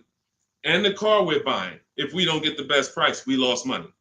So what we do is the equity assessment. Let me know if you have a vehicle you're going to be replacing. We would make sure we go online, we go to bidders, and we find out the highest bid we can get on our vehicles. Takes us 20 minutes. 6 major websites: CarMax, Driveway, Carvana, Kelly's Blue Book, Instant Cash Offer, Car Gurus, and AutoNation. These are people who are fighting tooth and nail every day to buy cars. So we get bids from them. Now, let's move in. Let's say you don't have a car to replace. Now, what do? Well, let's look at how we're going to pay for this truck. Are we going to, let me turn on airplane mode to make sure I don't get any interruptions. All right. How are we going to pay for this truck? Are we going to buy it cash? Or are we getting a loan? So if we're getting a loan, then we need to see, are there any special interest rates on this truck we're looking at? If there's 0%, if there's 1.99%, that eliminates us from needing to shop for a loan. That's called a subvented interest rate. No one's beating it. So when you guys see like Honda, if a vehicle you're shopping for has a 2.99% interest rate, 1.99, that eliminates us shopping. But there's one parameter we must look at in the fine print. What's the term? Is it for 3 years? Is it for 5 years? If they give us 0% for 3 years, a lot of people can't afford that payment. Interest is great. There's no interest. It's free money. But you got to be able to afford the payment based on the term. Then we move into looking at, is this a quality truck? It's a very important step. Let me tell you what happened. People used to buy Range Rover. When I worked at Mercedes, we had a Range Rover dealer right next door. People come in and get a great deal on a Range Rover, come in, feel like, okay, I won. That truck's in the shop every 90 days. Every 3 months. Lights going off, it's on a flatbed. We had people going in that dealership, literally. Maserati had a couple models, same thing. But there are domestic models too. There are import models. There are Japanese models too that have issues. So what we do is we do a quick search, takes us 5 minutes. Nothing that I'm talking about takes more than a couple minutes. In fact, our entire process to buy cars that I teach, my 7-step system, is 90 minutes to 2 hours. You can get the best, you can get below market deals on any vehicle in no more than 2 hours. So, but we can't get a below market deal and then find out we bought a bad vehicle. That means we lost. So whatever truck you're looking at, you would type that truck into Google and you would type, for example, 2024 Chevy Silverado, and you would type in initial quality. Initial quality, guys, is going to tell us what the data says about the vehicle in its first 90 days. That's initial quality reports. That means when people get it, all the owners, the thousands of owners that are buying this vehicle, what are they saying in the first 90 days? Are they saying the electric, are they saying it's hard to manage? It's too complex? There's issues. Initial quality we look at and we skim Google to see if we see any red flag articles. Then we switch initial quality to reliability. Reliability is what are people saying the first 3 years? Does this vehicle have a history in the first 3 years of having issues? Maserati owners who was buying these Ghiblis and buying things back in the day, the Quattroportes that were having issues, they would have saw that. And they would have made a decision not to buy those vehicles. These things, this 5-minute exercise prevents you from nightmare ownership experiences. Paying less than everyone is one part of this deal, guys, of what I want you to get. That's one part of it. Getting a quality vehicle is the other side. And you can't have one without the other. Great price, not a quality vehicle, we lost. Quality vehicle, we paid market value or above market value, we lost. So we need to get both. So then once we find out, okay, the vehicle I'm looking for, it has great marks, there's no red flags, now we move into getting offers. And very simple, we get offers right from home. That's why everything I teach is called Cars from Home. Cars from Home. It's a mindset and it's also a process. We sit down here and we contact dealers online. I have something in my book called the 25 to 5 strategy. That means we're connecting with 25 dealers in 20 minutes and we're going to get 5 offers. It is important that you must get 5 offers because 4 of them are going to be overpriced. I can guarantee you that. Right now I've worked with 2,200 people personally around the country, and we have about 9,000, approaching 10,000 people that have my digital book, Cars from Home, in their hand in the last 4 months. So when we look at the data, not to mention I shop myself, you know what I'm saying? I've used this. I know you may think every dealer has the same price. They're all different. They're all different. That's why your best deal, and pay attention to what I'm about to say. In fact, hit the share button if you're locked in. Share this with one friend because one friend might be out there shopping right now, overpaying. All right. Oftentimes, the dealers that are the closest to you are not going to give you the best offer because they think they own you. I'm going to say that again. When a dealer sees your zip code come in, when I was in the dealer, we used to get we call them leads. Anyone in sales, you know the term leads. When we see that the zip code is a zip code that is right here, 5 minutes away, 10 minutes away, 20 minutes away, there's a mindset there that this person is not going to shop. So they're not going to give you your best offer in many cases. What you're going to get is an overpriced offer, and you won't see it until you learn to speak to dealers that are a little further away from you. Now, if you're doing it my way, you're using my book, you get your copy for 75% off. You won't pay the $97 price. I have email scripts in there. We don't talk. You use these email scripts when you're buying new cars and leases. We have a different process for used cars, but we still don't talk. You have to, and what's happening is you're going to see that sometimes the offers that come from 45 minutes away, an hour away, are your best offer because they're trying to take business from their competition. Some of these smaller dealers as well who don't have the foot traffic, they're not getting 100 people coming in on a weekend. They have to depend on strategically winning business. They're using the internet to reach out and connect with people that are far away from them, and they're beating their competition. But if you're programmed to go right into your local dealer, you're never going to get their prices. Type a $ if y'all are following. Type a $ if you're following what I'm saying right now. Type a $ if you're locked in right now. Type a $ if you care about your money and you're like, you know what? We're going to unlearn all the things that we were programmed to do. I'm going to tell you here's how we know we were programmed. And if I wasn't in the car business, I'd be just like y'all. That's why it's my mission to teach. You know how we know we were programmed? We never learned to buy cars. We were indoctrinated in a way of buying cars. We didn't consciously make a decision, approached it and said, this is how I'm going to buy cars. We were indoctrinated into how people buy cars, and that's what makes the dealer principals in these dealer groups, Fortune 500 companies that trade on Wall Street and make billions of dollars, because they have a predictable way that they serve the customer. It's not for the customer's benefit, it's for profit. So when you start doing this, and Scott, I just gave you the first 5 steps of our process. When you start doing this, you're going to see that the same people who you thought really liked you, Charlie down at the dealership that he sold cars to you, your parents.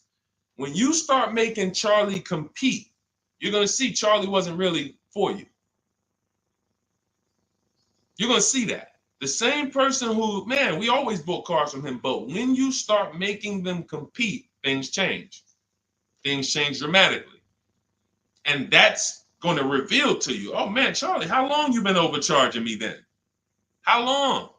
See, because one dealer's best offer is not another dealer's best offer. So it's not like Charlie's lying. When he says to you, hey, listen, Ashley, listen, Miss Whittington, I can't do any better than this. This is our best offer. He may not be lying, especially, you shouldn't be there, but we do this, we never talk numbers in a dealership. But once they say that's our best offer, that's their best offer. When you hear from another dealer online, it's a different best offer. Another dealer online, it's a different best offer. And then you start saying to yourself, okay, I just need to find a dealer whose best offer is the lowest among everybody. But we can't stick with one dealer, because you'll never see how much you're overpaying by dealing with one dealer. So that's the process, Scott. That's the start. If you embrace that mindset, you're going to win every time. My 2 favorite words are multiple offers. You want to protect yourself from overpaying on anything. I don't care if you're getting your house renovated, multiple offers. Those of you who's not a good negotiator. Before we go to the next question, because I see we got a lot more questions coming, and keep typing them, and Dolan's going to pull in the next one. Before we go to the next question, who's not a good negotiator? Type me. Not a good negotiator. I know we got some negotiators on here. We got a good amount of people, but who's not? You just don't like it. You're either not good at it. You don't like confrontation. It's just not your thing. Who'll be honest and let us know. It's not your thing. Okay, I see you, Brenda. Okay. All right. I see you, Tony. Okay. I see you. Let's go. Okay, we got a bunch of negotiators. Okay, I see you, Michelle. Okay, they're coming in now. Okay. Multiple offers is, you never have to be a great negotiator. If you embrace multiple offers, you never need to be a great negotiator, because what happens when you start getting multiple offers, you're not negotiating with the person trying to sell you something. You're making them negotiate with the other people trying to sell you stuff. Big difference. When you negotiate one-to-one, you're negotiating with a person. When you make other people get bids and you get multiple offers, now those people are negotiating with each other to win your business. That's how we have deals. That's how we have people like Danielle here, who she got her Audi. She's paying a ridiculously low payment, $550 a month, $44,000 vehicle, no money down. That's how somebody like Sean saves 20 grand off of his F-150 Lightning here. Wrote me in. Now pay attention. Pay attention to what I'm about to tell you about Sean's deal. What's so important is he saved 20 grand, 21,000 off his new F-150 Lightning. But here's the big thing. When I asked him about the deal, I want to find his post. He said to me, no other dealer, I want you to see this. He has shopped locally. Where are we? I think this is it. Okay, hang on. Okay, I'll tell you what he said. He had to go 150 miles out to get that deal. He had to go 150 miles out to get that deal. So what you're going to see from most people who learn from me, and you'll be this way too, you're driving an hour to pick up your vehicle, but it's a great drive because you know the money you saved. You don't mind driving an hour to pick up your new vehicle when you know that I'm saving $5,000 on this hour-long trip. All those other dealers close to me that felt like they owe me, none of them wanted to make me this offer. But this one deal over here, He's beating them by $5,000. I remember this young lady in California. She was buying a Volvo, and she had to fly. She called me. She said, Southern California dealer made me the best offer. They beat my highest offer in Northern California by $4,000. All the offers I got, the best one in Northern California, this dealer in Southern California beat it by $4,000. I said, so what you gonna do? She said, I just got the plane ticket. It was $70. I said, that's what I would have did. So we have to go to where we're saving the money, y'all. This is a one-time thing. You buy your vehicle from who's making you the best offer. You service your vehicle from where it's most convenient. Two big differences. All right, go ahead, Dolan. Shoot the next one up. Everyone who just jumped on, this entire stream is sponsored by my new digital book. It's called Cars from Home, 7 Steps to Saving Time, Money, and Avoiding Dealerships. It's already 5-star rated. You can Google it. For the next 30 minutes, you can get your copy for 75% off. It's my entire blueprint of leasing step-by-step, getting below market leases, getting below market purchases, getting below market pre-owned deals step-by-step, making banks bid for our business step-by-step. Now, 30 minutes only. After 30 minutes, the price goes back up to $97. So you can click the link in my TikTok bio, click that picture of me, or click the link in my Instagram bio, and come back to the broadcast after you get your book. As soon as you pay on that thank you page, I want you to screenshot that. There's a link to open the book right there. So not only will I email you a copy, on the thank you page, you click a link and that book is right there too. So, and then for those of you on YouTube or Facebook, we have the link showing below, link in the comments for you. And Facebook, you guys will see the floating link. So 30 minutes, get your copy. You won't pay the $97 price. You'll get yours for $24. And you have everything step by step. You won't have to remember any of this or watch my social media videos anymore. Okay. Scott says, just wondering if you've heard of the Ford Flex Buy program, and if so, what are your thoughts? Well, let me do a little research on this. Hang on, because we can find out if this is going to be good for you or not. Let me tell you how easy it is when you figure this, Scott. When you grab this mindset, when you unlearn this. Hold on, they're saying they couldn't hear me on TikTok. Okay. Well, as long as you could, well, I know you guys can hear me here. We're on 2 TikTok channels right now. So let me see here. I'm pretty sure. Give me a, before we hit this question, let me make sure. Can you guys hear me on TikTok right now? Type yes. If we don't want to continue and people can't hear us. So let me know. But I see, these are the people I love right here. I love people who say, I'm going to get to it. Hopped off of TikTok, because we're on 2 TikTok channels, and now on Facebook. She said, I'm getting to this information. I don't care if I got a skim platform. I love it. Okay, so we're good. It must be just this one TikTok channel then that we're having issues with. So it's all good. Let me close this one out, and then we'll keep it moving. Okay, so this is how easy it is to find out if something's worth it or not. Does it make people compete for my business, or does it try to lock me into something? The competition is what saves us money, which is why none of these websites you're ever going to see is going to create competition. I'll tell you about the used car websites. They're not creating competition. I'll tell you that. See, I don't want to skip this, but let's check this Flex Buy program, and then if we have time, I'll explain to you why those used car marketplaces we shop on, it's not competition. They're trying to sell you on variety. But let's check the Flex Buy program, and let's see how this works. Okay, so what is Flex Buy? Flex Buy is a unique payment plan for qualified buyers. Ford Flex Buy program payments start out lower, gradually get higher after 36 months. The Ford Flex Buy program takes the rate on a 60-month traditional loan and extends that rate to 66 months. The first 36 months of the loan, the payment will be lower as compared to the 60-month payment. The last 30 months of the loan, the payment will be higher than the first 36-month payment. Although every reasonable effort has been made to ensure the accuracy of the information. Okay, hold on. Let's see. I'm going to tell you what I don't like about this already. And I need more information. If this is in any way adjusting to the market rate.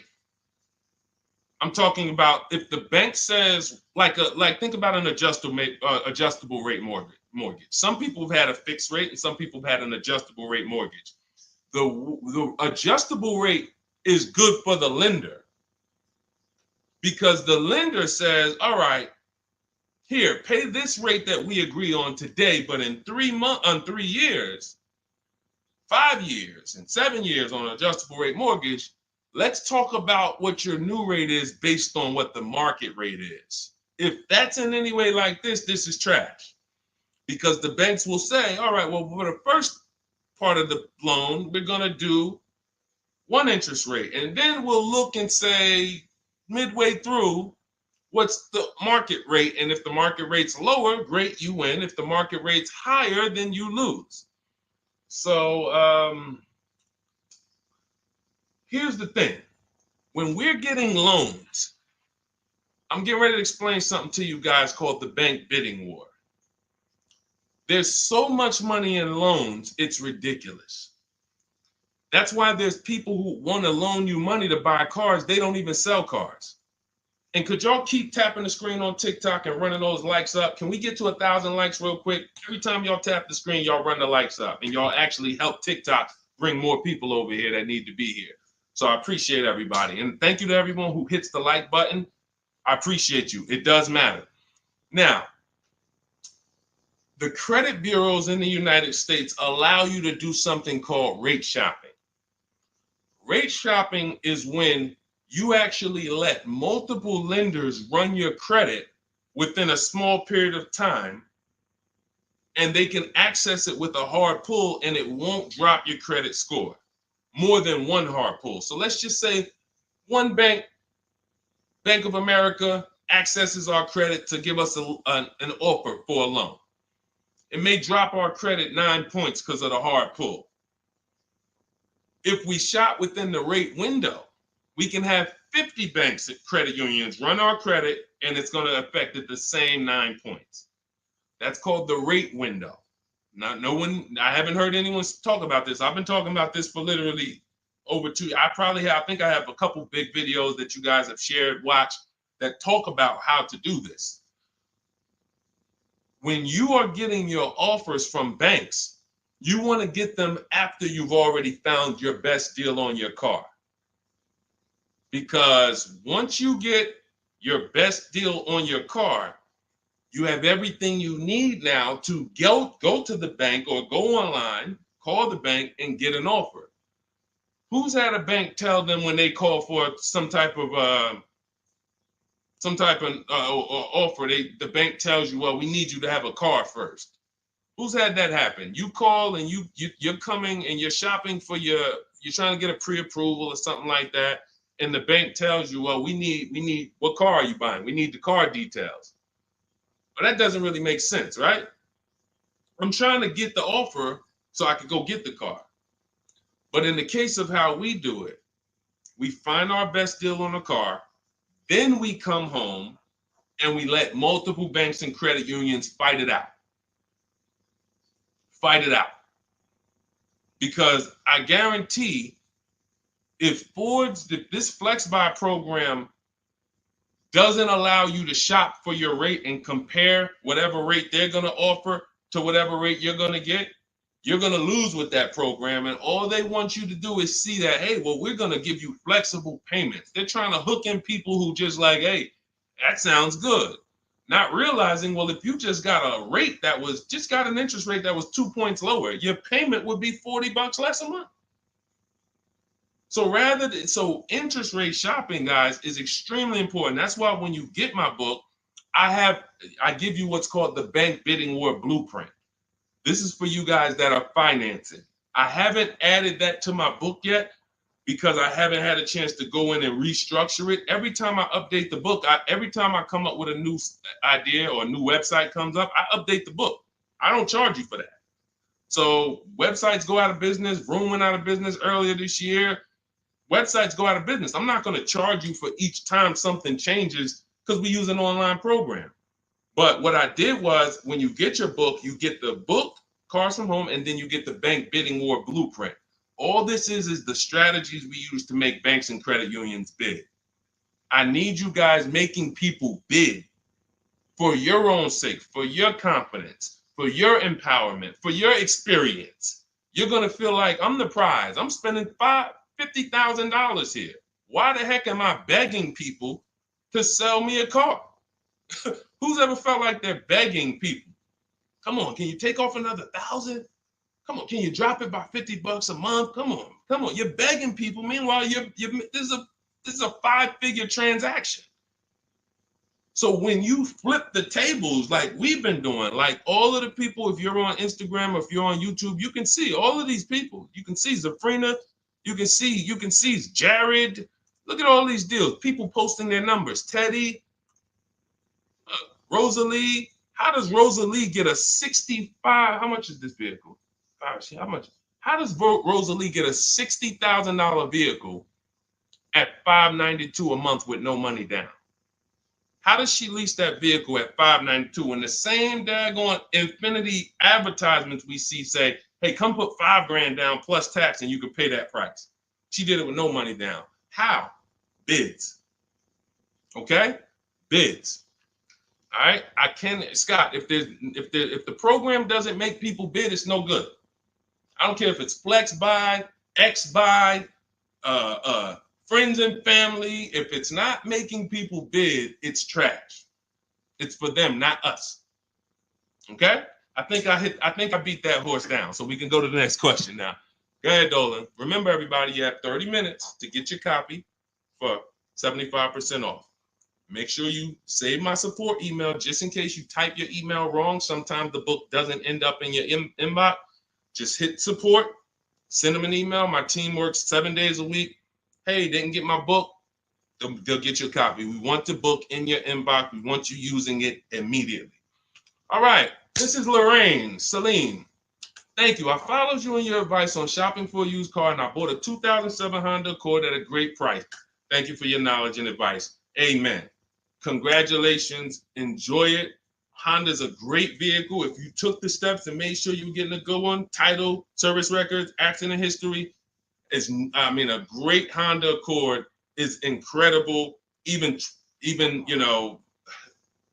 some of these vehicles, guys, long-term owners, some of you long-term owners, you need to understand which vehicles have the best longevity records.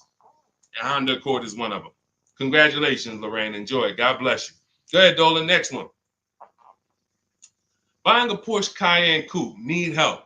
Okay, well, you sound almost like Scott. We started with the process. How many years are you keeping the car? If I could find my, oh man, I don't have time to find it right now. I know why. There's a young lady who came. I want to tell you something how important deal structure is. Who was taught never to lease a car? I want you to be honest. Type me if you were taught never to lease a car. If everyone who's willing to be honest, again, it may sound like some of the things that I'm talking about is bad news first. That's because it is. I have to give you the bad news first, and then we get to the good news. All right. So now I see some misconceptions coming out already. I see Wanda. Okay. I see Black F22. He said you never own it. I want you to understand something about what you just said. If you're a person who keeps that car 8+ years, then you can own it. I'm going to tell you why. Cars depreciate like this. Cars drop in value like this. This is the scale. That's why you buy a car today for $40,000. 5 years later, it's worth $18,000 or $15,000. You're losing value. People care about this. You know who cares about this more than anyone? You guys, you know who cares about this more than anyone? Banks. Banks. Banks don't want to own things that do this. Now look, Black is coming with a lot of stuff right now. Let's talk to Black. And let's talk to the people like Black, because Black is somebody who will tell you never lease a car. He just said you're basically renting it. You never own it. Now let's get to the point. I want to show everyone on here. Thank you, Black. I'm glad you're here because we're getting ready to use this as an opportunity to prove a point. Let me take let's look at Ansley's deal he just got leasing. And we'll talk about mileage. You can build lease mileage up to 30,000 miles per year. So it doesn't matter. First thing people think, well, leasing, they limit you. No, you pick your mileage on a lease. You choose the mileage. I've had people who lease 30,000 miles a year, 25,000 miles a year, 18,000 miles a year. You pick the mileage. Now, whether you drive or whether you lease or buy, this is what your vehicle is doing. You're losing money day by day. So when you go and you buy a vehicle, you're losing money day by day. The reason I created the 8-year rule is for you to understand that at some point, you stop losing value day by day. You lose less value. This is what we call beating depreciation. It comes with long-term ownership. But let's look at Ansley's deal so that we can put this leasing versus buying to bed and show you how many of you have overpaid by thousands and thousands and thousands of dollars that you can't get back listening to people who tell you leasing is renting and all of these horrible financial terms. Let's go to the numbers. So Ansley gets a 2024 Infiniti truck. It's a $58,000 truck. If you're watching on Instagram or YouTube, you can see this. It's a $58,000 truck. Guys, some of you know because you've seen some stuff, every $5,000 on a loan is how much per month? Every $5,000 we borrow on a loan, 5 years, is about how much per month?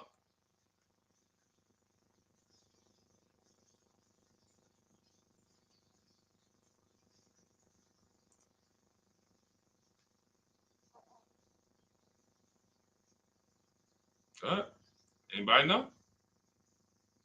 Thank you, Michelle. 100 bucks.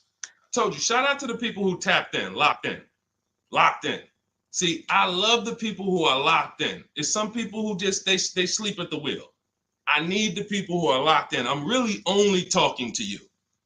Now, that means this vehicle that Ashley went in to get, his $58,000 vehicle, if he would have just said, all right, I want to buy it because I was taught leasing is renting, how much is it going to cost me a month? No money down. Let's figure, we're going to compare apples to apples. No money down, because when you put money down into the deal, that confuses you. That actually makes you think you got a better deal than you really did. When you evaluate deals with no money going into them, it's easy to see where the best value is. Now, Ashley would have been paying $1,200 a month for 5 years. $58,000. That's not even full tax. Let's just round the tax to 60. Let's just say $1,200 a month. But Deshone, what if he got a good discount? Okay, I'll give you one better. Let's go extra conservative and let's play that game. Let's pretend that he's using my strategies and he found out a way to save a huge amount of money off this brand new Infiniti. He's getting bids, he's using my strategy, but he's not leasing because he's been programmed not to lease. So he's not leasing, but he's going to get bids. Now he saves $10,000 off the price of this brand new vehicle. $10,000. So instead of financing 60, he's financing 50. What's his payment, everybody?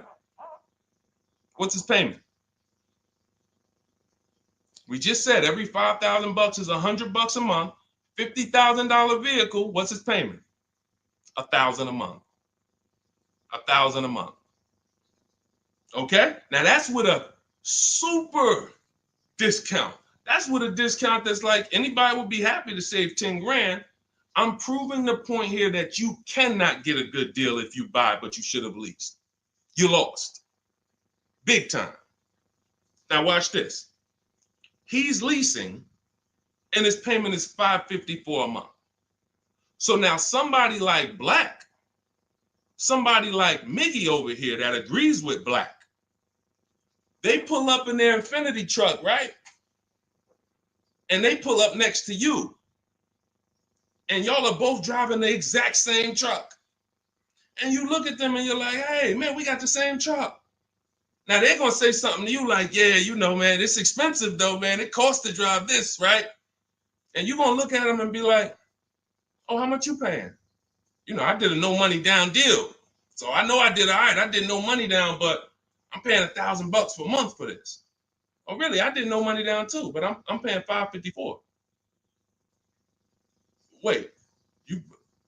Yeah. Oh, yeah. I leased this. I drive it for 3 years, then I give it back. Oh, yeah, but I own this. I'm gonna own this in 5 years at $1,000 a month. This mine right here. Okay. All right. Listen. God bless you. Have a good enjoy, man. Enjoy. Now let's go one more scenario. Let's go to the person who says, Deshone, I don't buy used. I don't buy new though. I only buy used. Cool. Let's say you pull up in your new lease that you just got. And again, everyone shouldn't be leasing. That's why step 1 in my book is called the 8-year rule. It's the 8-year rule. If you are keeping vehicles at least 8 years, don't worry about leasing. You're going to beat depreciation. All of that money you're going to pay to own, all the $1,000, all these high payments you're going to pay to own, all this cash that has to come out of your pocket to own, out of your bank account to own, it'll be worth it in the long run. At least 8 years though. And the longer the better. 10, 12, 15, you really want. But less than 8, losing big time. So let's say a person says, oh, I'm going to get a used version. So they find a 3-year-old Infiniti truck just like this, but so instead of paying $60 for it, let's say they find one for $30. Let's give them a good price, good mileage. They think, oh, I'm good. What's their payment, everybody? What's the payment? Come on, stay by the keyboard. I need y'all quick because we're teaching something here to people like Black. They might not get it. I pray that they do, but they might not get it. But the people who are locked in financially, the people who understand financial literacy are going to get this. If every $5,000 is $100 a month and they buy a pre-owned version for 30 grand, what's their payment? Thank you, Michelle. 600. 600. See, he said 500. So this is how I know he's struggling. And I'm not trying to beat you down, man. I'm just saying when you're talking about something you don't understand, it's better to ask questions, not make statements. So now we pull up. You have your new lease. You got this same deal, $554 a month. He pulls up in his 3-year-old version that has probably 1 year of warranty left. You both did a no money down deal. He looks at you and says, oh, wow, that's the new one, right? Yeah. This is the 2024. 2025. Oh yeah, this is a 22. I just got this. I got a good price on it. I paid 30. Okay, cool. What's your payment? I pay 600 a month. What you pay for the new one, man? I know that must be expensive. I pay 554. Wait, what? Yeah, I paid 554 for this. No, you put a lot of money down, right? No, I didn't. I gave him $554. I drove off. It's understanding. That's deal structure. That's why when I came and started teaching 3 years ago, I had to teach deal structure. I couldn't teach people to just go in and buy cars, get great prices. If you get a great price, but your structure is wrong, you overpaid. You're driving cars, you're driving older cars with no warranty. And many of people who've been taught to do this, they never even pay the car off. They trade the car in before they even pay it off. They literally, I used to have people walk into the Mercedes dealer and they look at me and say, Deshone, is that the new version? I'm like, yeah, that's the new one. He's like, I got 3 payments left on this one. As soon as I pay it off, I'm coming to see you for that one. So this is a person who paid these high payments because they wanted to own. They thought they were going to own. As soon as they get their title, it's like running a marathon. Oh, these high payments, these payments are so high, but one day I'm going to pay this car off. And then as soon as you get to the end of the race, you go start another race. It's horrible. It's horrible. And so that's why we don't move into any other step before we get to the buy versus leasing. That's why it's step 1 in my book. So we can sit here all day and compare numbers. There is no comparison to a person who's getting great lease deals versus a person who's buying. It's not even close. We're driving better cars. We're driving, they're usually always under warranty. We're paying cents on the dollar when you know how to get below market leases. I'm not talking about these commercials y'all see. That ain't nothing. We don't pay those prices. None of these people, look, you think Zafrina, who got a Jeep Grand Cherokee lease, and she paid Look, she's paying $527 a month. She's paying $527 a month. Oh no, that's Teddy. Hold on. You think Zafrina, who's paying $579 a month for a $66,000 truck, is ever going to she's not going to let this bad information get to her anymore. She's driving a $66,000 truck. So again, now let me, before we go to the next question, I'm going to just read some things from Black because he's over here typing.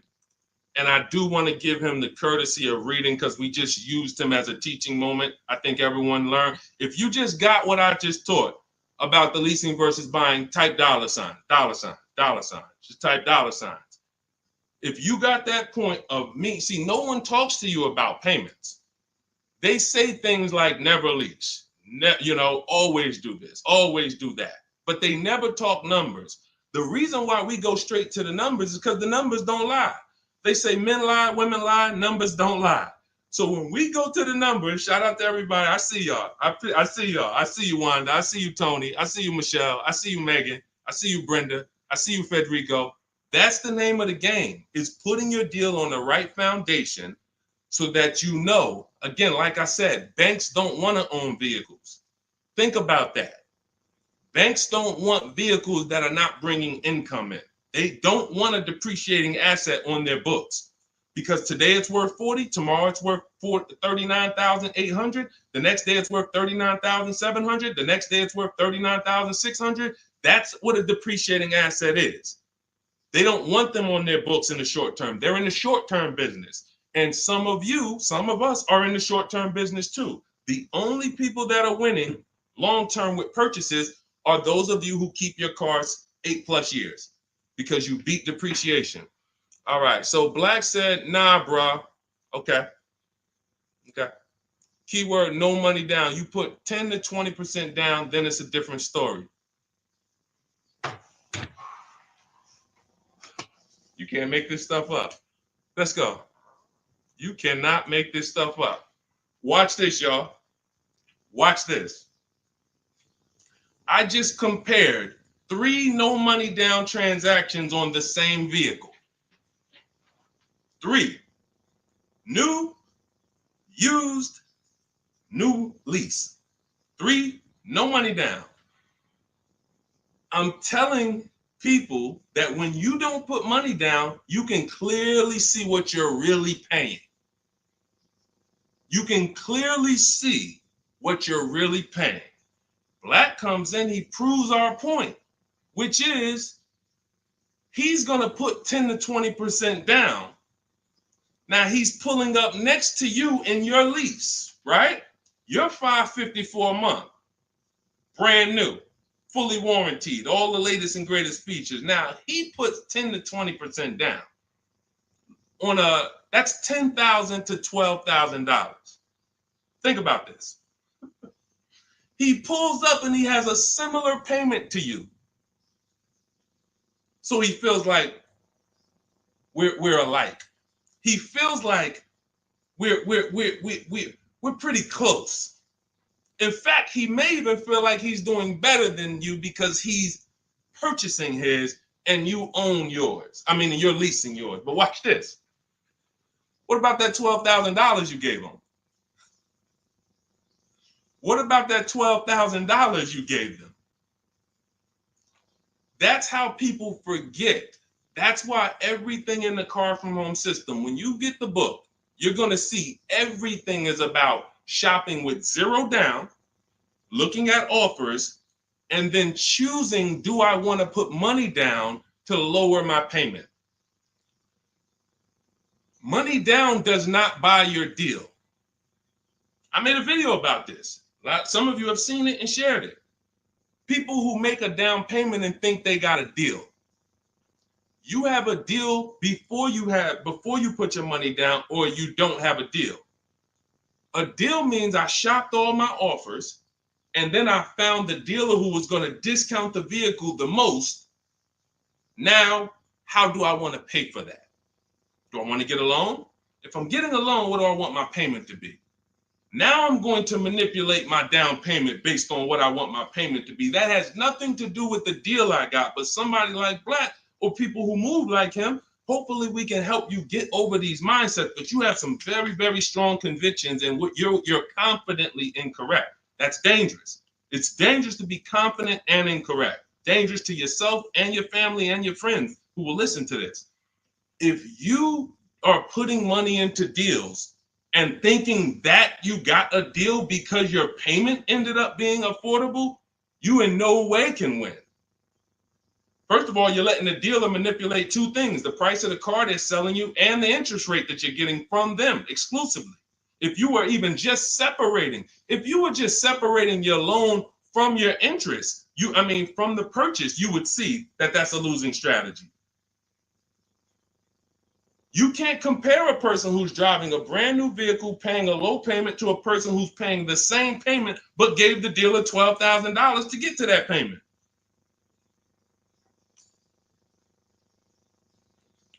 And look, here we go. Now let's get ready for the next question, because Black just said, I believe in the Ramsey rules, not leasing cars, and he's costing you. Now, let me ask you a question. How many years are you keeping your cars, Black, on average? And let's just move on from there. We've given you enough, and you've been great. You have been great.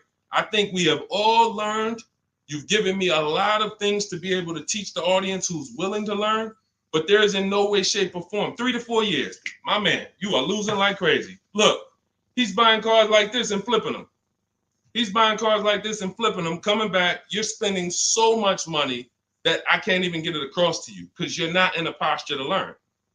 You are literally buying cars in their deepest state of depreciation because somebody told you don't lease. You listen to them. You buy the car here. It's worth $40 the day you buy it. You come back in 3 to 4 years to get a new one. They give you $20 for that car. You spent $20 grand. You lost $20 grand in depreciation in 3 years. And you just keep doing that because somebody told you never lease cars and you listen to them. The payments I'm showing you, it's not clicking. The fact that the same car you bought for $40 that you're going to get $20 for, you're paying $40.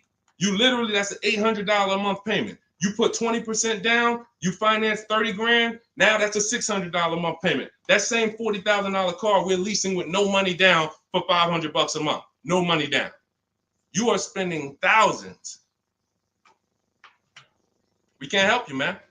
You got to be willing to unlearn it. You are so locked in, So anyway, but I think, listen, everybody who got it, you understand.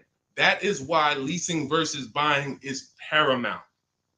You cannot get it. If you are not keeping your cars 8 years, you cannot get a great deal buying. You're going to lose in depreciation. You're going to lose in resale value. When you go to replace that car and you see what it's actually worth and how much you paid over 4 years or 5 years or 7 years, when you compare that to a person who drove brand new cars for that particular same period of time, it's no comparison. And then you have cars with no warranty and all of that. Yeah. Look, Megan said, Black doesn't seem to learn. So to my question would be, could you buy an extended warranty package?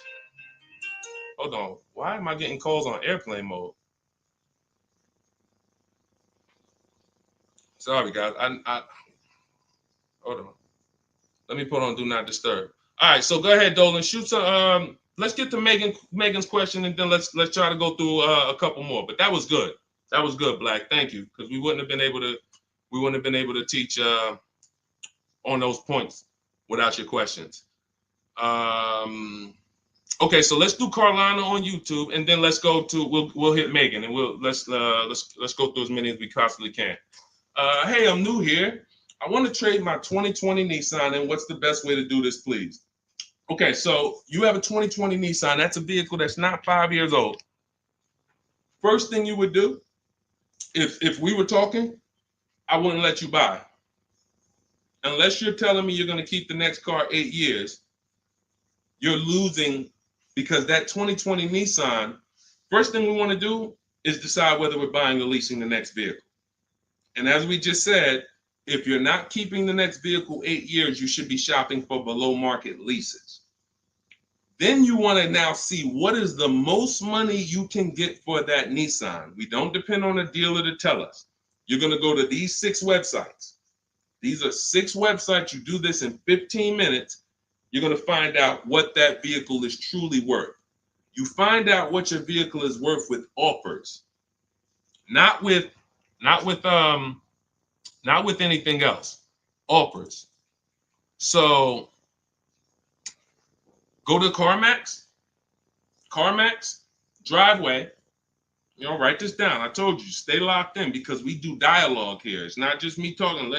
Unless you got a notepad, you got to stay locked in and ready. We're going to go to CarMax. We're going to go to Driveway. We're going to go to Carvana. We're going to go to KBB Instant Cash Offer. These are all offer sites. These are people you walk in, they do an inspection, they cut you a check, you're out of there in an hour with a check. They're not trying to sell your car, they just want to buy your car. Driveway, Carvana, CarMax, KBB Instant Cash Offer, Car Gurus, and Auto Nation. 6 offers, 6 bids. That's going to tell you what your vehicle is worth, and that's going to tell you if you have equity or negative equity. Equity or negative equity. Okay? So that's the first thing you need to do. First 2 things is ask yourself, how many years are you keeping the next car? And then do your equity assessment to see, do you have positive equity that could either go in your bank account or negative equity that's going to be carried over to your next deal. So that's the first step. Okay, do that first. Now, here's the beautiful thing. When I was at the dealer, I would have people who walked in as soon as I asked them how many years they were keeping the car. If they were telling me 5, like, remember the guy I mentioned a little while ago on the stream? I said he comes into the dealership. Hey, Deshone, is that the new one? As soon as he gets his title, he comes in and trades it in. I told him, there's no point in you waiting for the title. First of all, you can replace a vehicle without the title. That's fine. But again, he was taught, hey, I got to wait for my title, and then I make a move. So he always has a payment. 5-year loan, 6-year loan, pays it off, gets a new car. He always has a payment. It's just super high. But what I would do if he was listening, if he was open to financial advice, I would tell them, you're going to cash that vehicle out. That means you're going to sell this vehicle. We're going to give you a check for that. So whatever it's worth, 15, 18 grand, it's paid off. That's going to go in your pocket. Now, what he was used to doing was, well, whatever it's worth, don't I have to put that down on the next vehicle to be able to get my payment where I want it? And this was the best news I was able to deliver. This is why, and if you talk to anybody in New Jersey who dealt with me, this is how I've been. I've been the same way. From the minute I started learning about financial literacy when it comes to cars, I was a consultant educating my clients on how to keep the most money in their pocket and drive the best cars. When he would say, well, I say, are you familiar with leasing? And I would ask, how much do you drive a year? And he would say, I think about, maybe 13, 14,000. I said, let's go look at your old vehicle. We look at your old vehicle. We see, okay, yeah, based on what's on the mileage now, you drive about 14,000 a year. Here's what we're going to do. Whatever your car is worth, you're going to put that in your bank account. Let me show you what a competitive lease would look like. I make him the offer. He's like, wait a minute. This is my payment, and I could drive as much as I want. That's it. You could drive the same amount you've been driving. So I'm paying less than I was paying to own this thing? And you about to give me a check back for 12 grand, 15 grand? Yeah. This is what I want to do for the people who have been programmed that buying cars is how you should do it. Again, long-term owners, you should not be thinking about leasing. But here's how I know you need it in your tool belt, because your daughter may not be a long-term owner.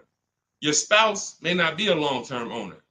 Your friend or whoever may not be a long-term owner. See, typically how you do things is how you teach other people to do things.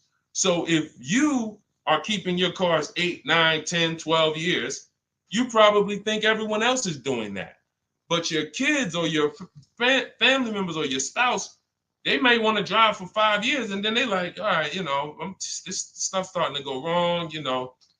You said the warranty is up, and this got to cost $800 to fix, $400. Let's just go get a new one. Those are the people who don't have the values to keep a car long term, and you should not be buying cars for them. They should be shopping for. Now, both cases, you need below market deals, but it does not. But knowing how long you're going to keep the car is how you're going to beat depreciation. So all of this is in my digital book, guys. Everything I'm talking about on this stream is in my step-by-step book. A lot of what we talk about on these streams and in my social media videos is what not to do. My book is about what to do. It's like, do this, do this, do this, do this, steps, check it off the list. Next thing you know, you got below market deals from home. There's only 3 things we go into the dealership for: test drive, have our car appraised, and to pick up a car. We are not there to shop. We're not there to get numbers. We're not there to negotiate. We do all of this stuff from home. So for 30 minutes, if you visited the website already, you'll see the timer, 30 minutes, you can get 75% off your copy. It'll be in your inbox in literally seconds. And as soon as you pay, in my TikTok bio, in my Instagram bio, Facebook, we have a link floating for you. You guys should be able to see the link. And then Instagram, we have YouTube, we have a comment pinned for you guys. You'll have the book, but as soon as you pay, you're going to see the thank you page. It says screenshot this page. You'll see my support team email. Sometimes you type your email wrong. Contact support if the book is not in your inbox in literally 5-10 minutes. Also, as soon as you pay, you see a link that says open your book below. So there's 2 ways I'm delivering the book to you. Right there as soon as you buy, but I'm also emailing you a copy. But sometimes, we fat finger the keyboards and there's a letter off. So make sure you hold on to my support team's email and hit them up. Okay, good stuff. Get your copy. Listen, once that clock hits 0, the price is $97, which is still worth every penny. If I missed it, I go back and look. Knowing what I know, knowing what the people know, look at Tiffany. Look at Tiffany's deal. Look at Tiffany's deal. Matter of fact, let's show Vicky's deal. Look, thanks to your books and your methods, I was able to get my new lease for a 2024 Volkswagen Atlas SE Peak Edition with the tech package for $175 per month less than my first quotes. I did it all online except for picking up the car.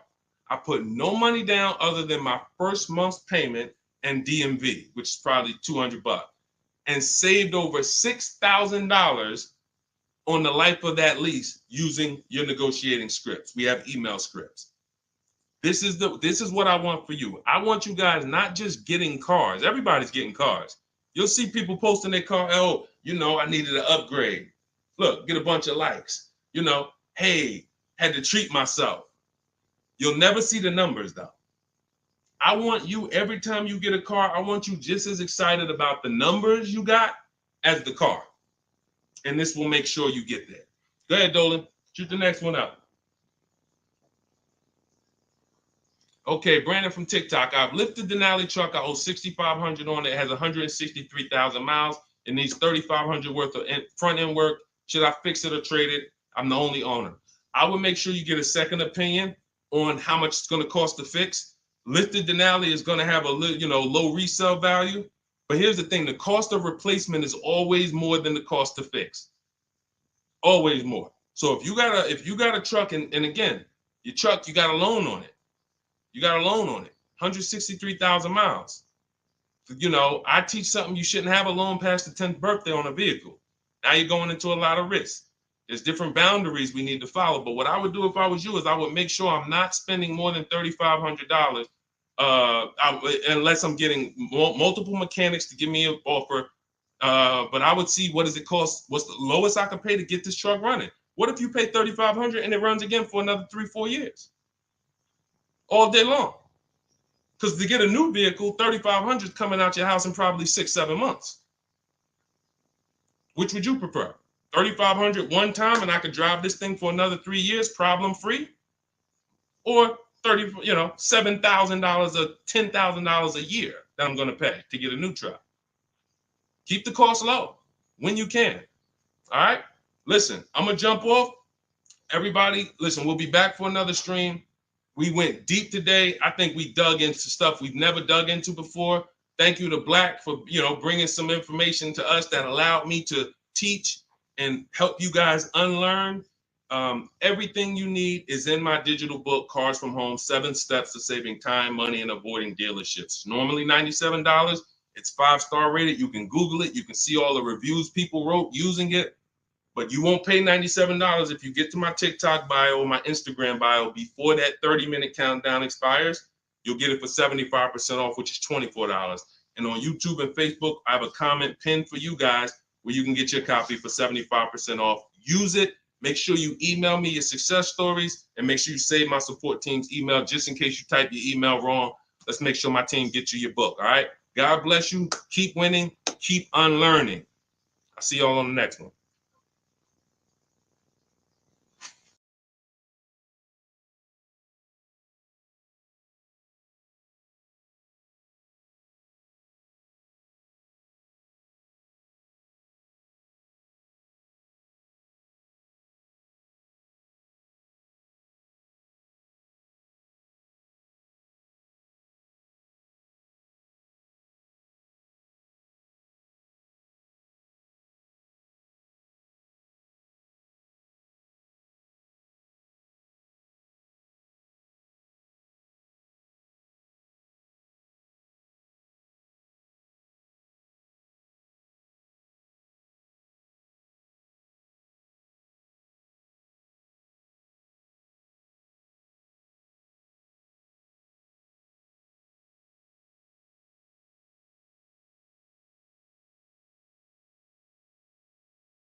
Hit go live, then we'll roll in.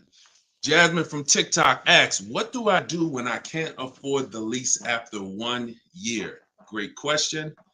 You want to do an equity assessment, see if you can sell it. There's two main ways to sell a lease. You could have somebody assume it. You can go to a site like Shop a Lease, and if you have a good car payment, you could list the car there and somebody could take over it, but it must be a good car payment relative to the deal. If you're paying, if you overpaid per month, then you're going to have a hard time getting someone to take over the lease. But if not, you can get rid of it there.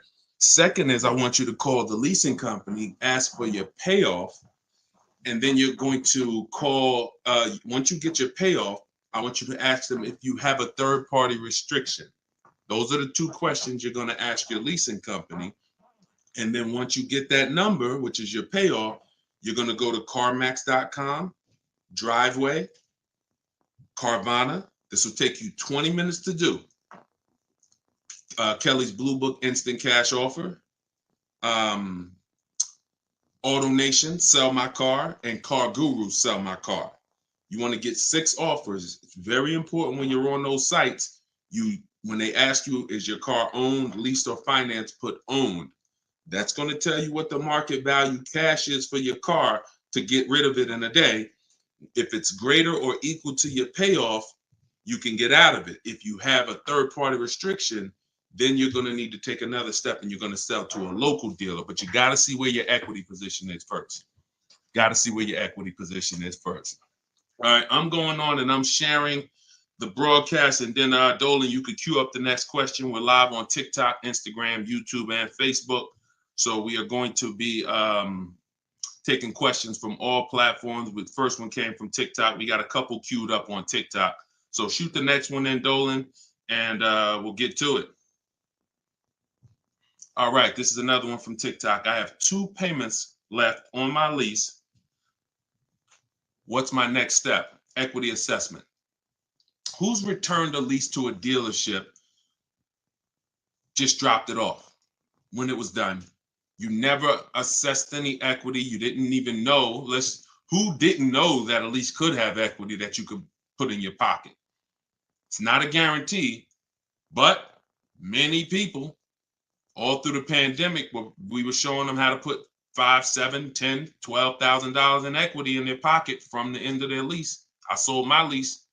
End of my Jeep lease, I made $8,900.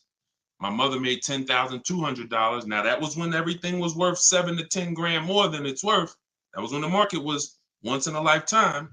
But does not mean we will never return a lease without doing an equity assessment. If you've done it, I want you to raise your hand and say, you know what, I turned in my lease. If you ever just dropped it off, you can't do that again. You must know if you have equity, and you follow those steps that I just gave to Jasmine. I think that was Jasmine who asked the first question. That is what's called in my book, In my process, that's the equity assessment. That is what you do. Everything I'm teaching you guys is from my new digital book, Car Shopping for People That Hate Car Shopping, 7 Steps to Saving Time, Money, and Avoiding Dealerships. So every question you ask, when I answer it, it's going to be out of one of those 7 steps. And the equity assessment is step 2.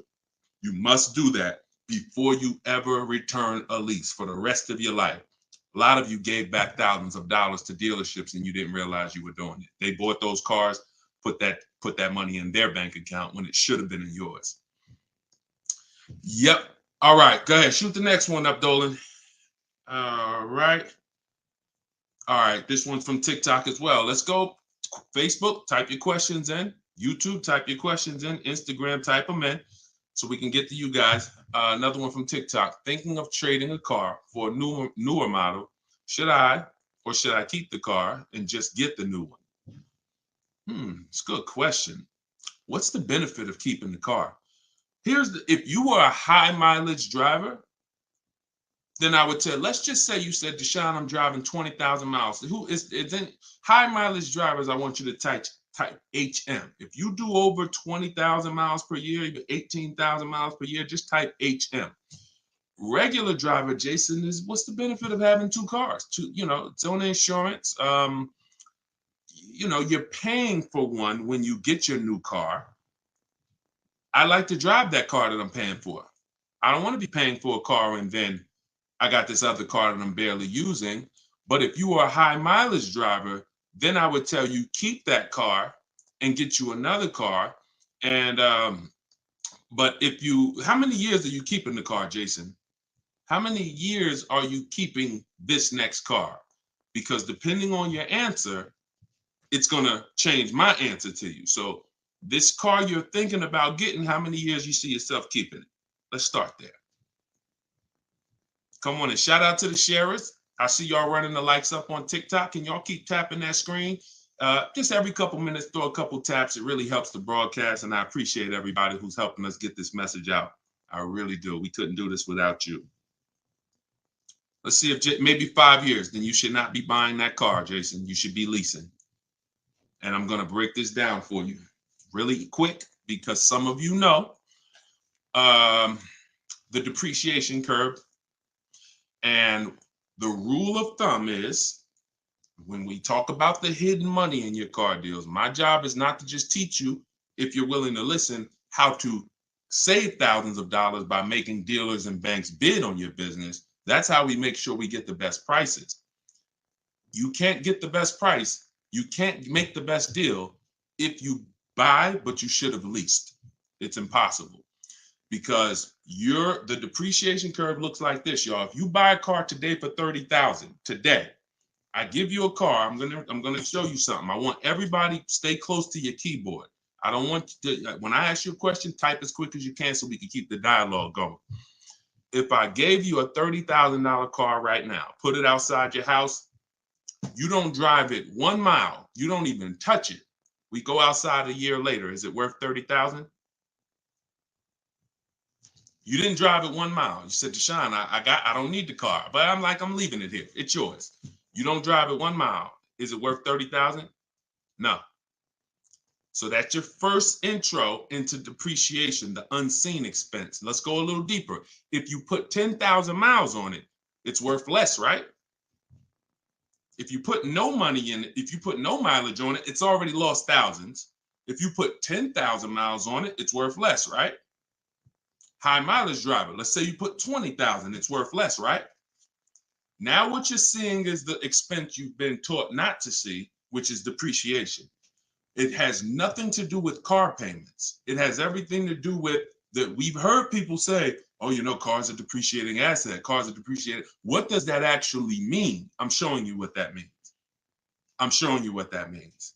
When you're buying something that goes down in value, you have to look at when it's going down, when is it losing its most value, and your goal should be to avoid replacing it while it's losing the most value.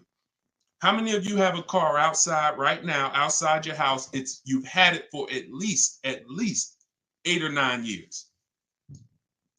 Type the number of years you've had it. If it's more than 8, don't type 3, don't type 5. For those of you who have a vehicle outside right now and it's been in your home, in your household for at least 8 years, I want you to type the number of years.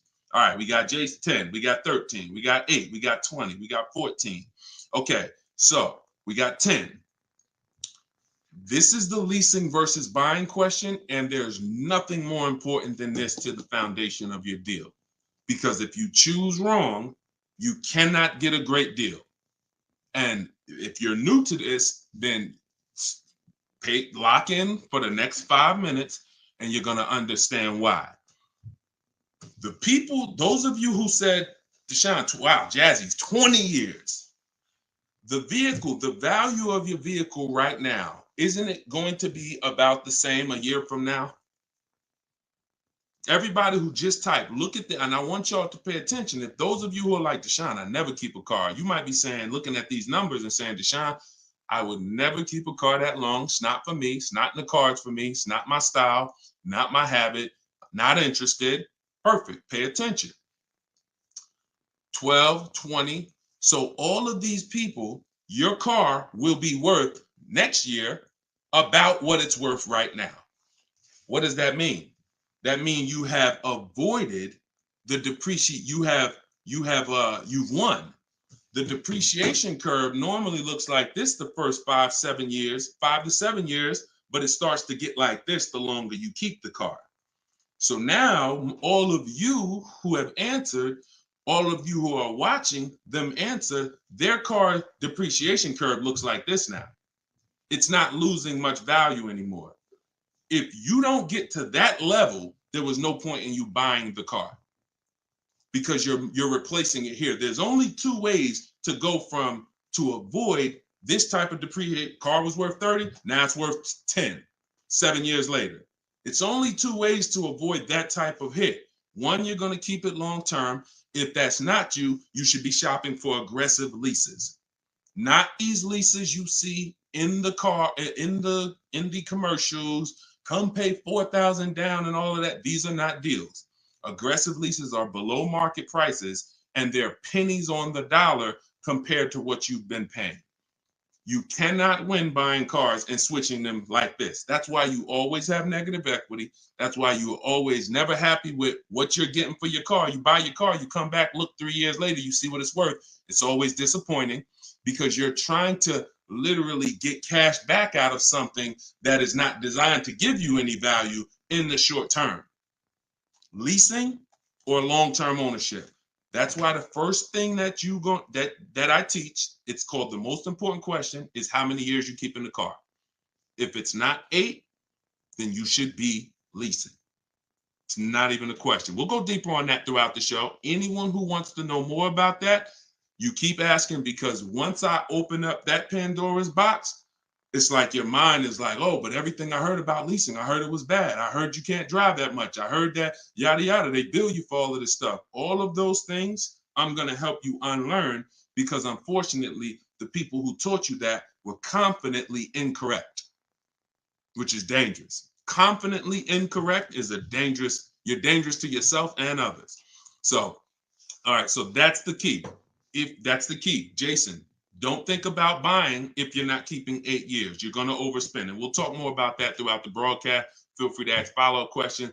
Go ahead, shoot the next one, and I'll go as deep on that subject as we need to for you to understand it. It'll give you some lease comparisons. You'll see what great leases look like, and you'll see how there are pennies on the dollar when you know how to get great lease deals.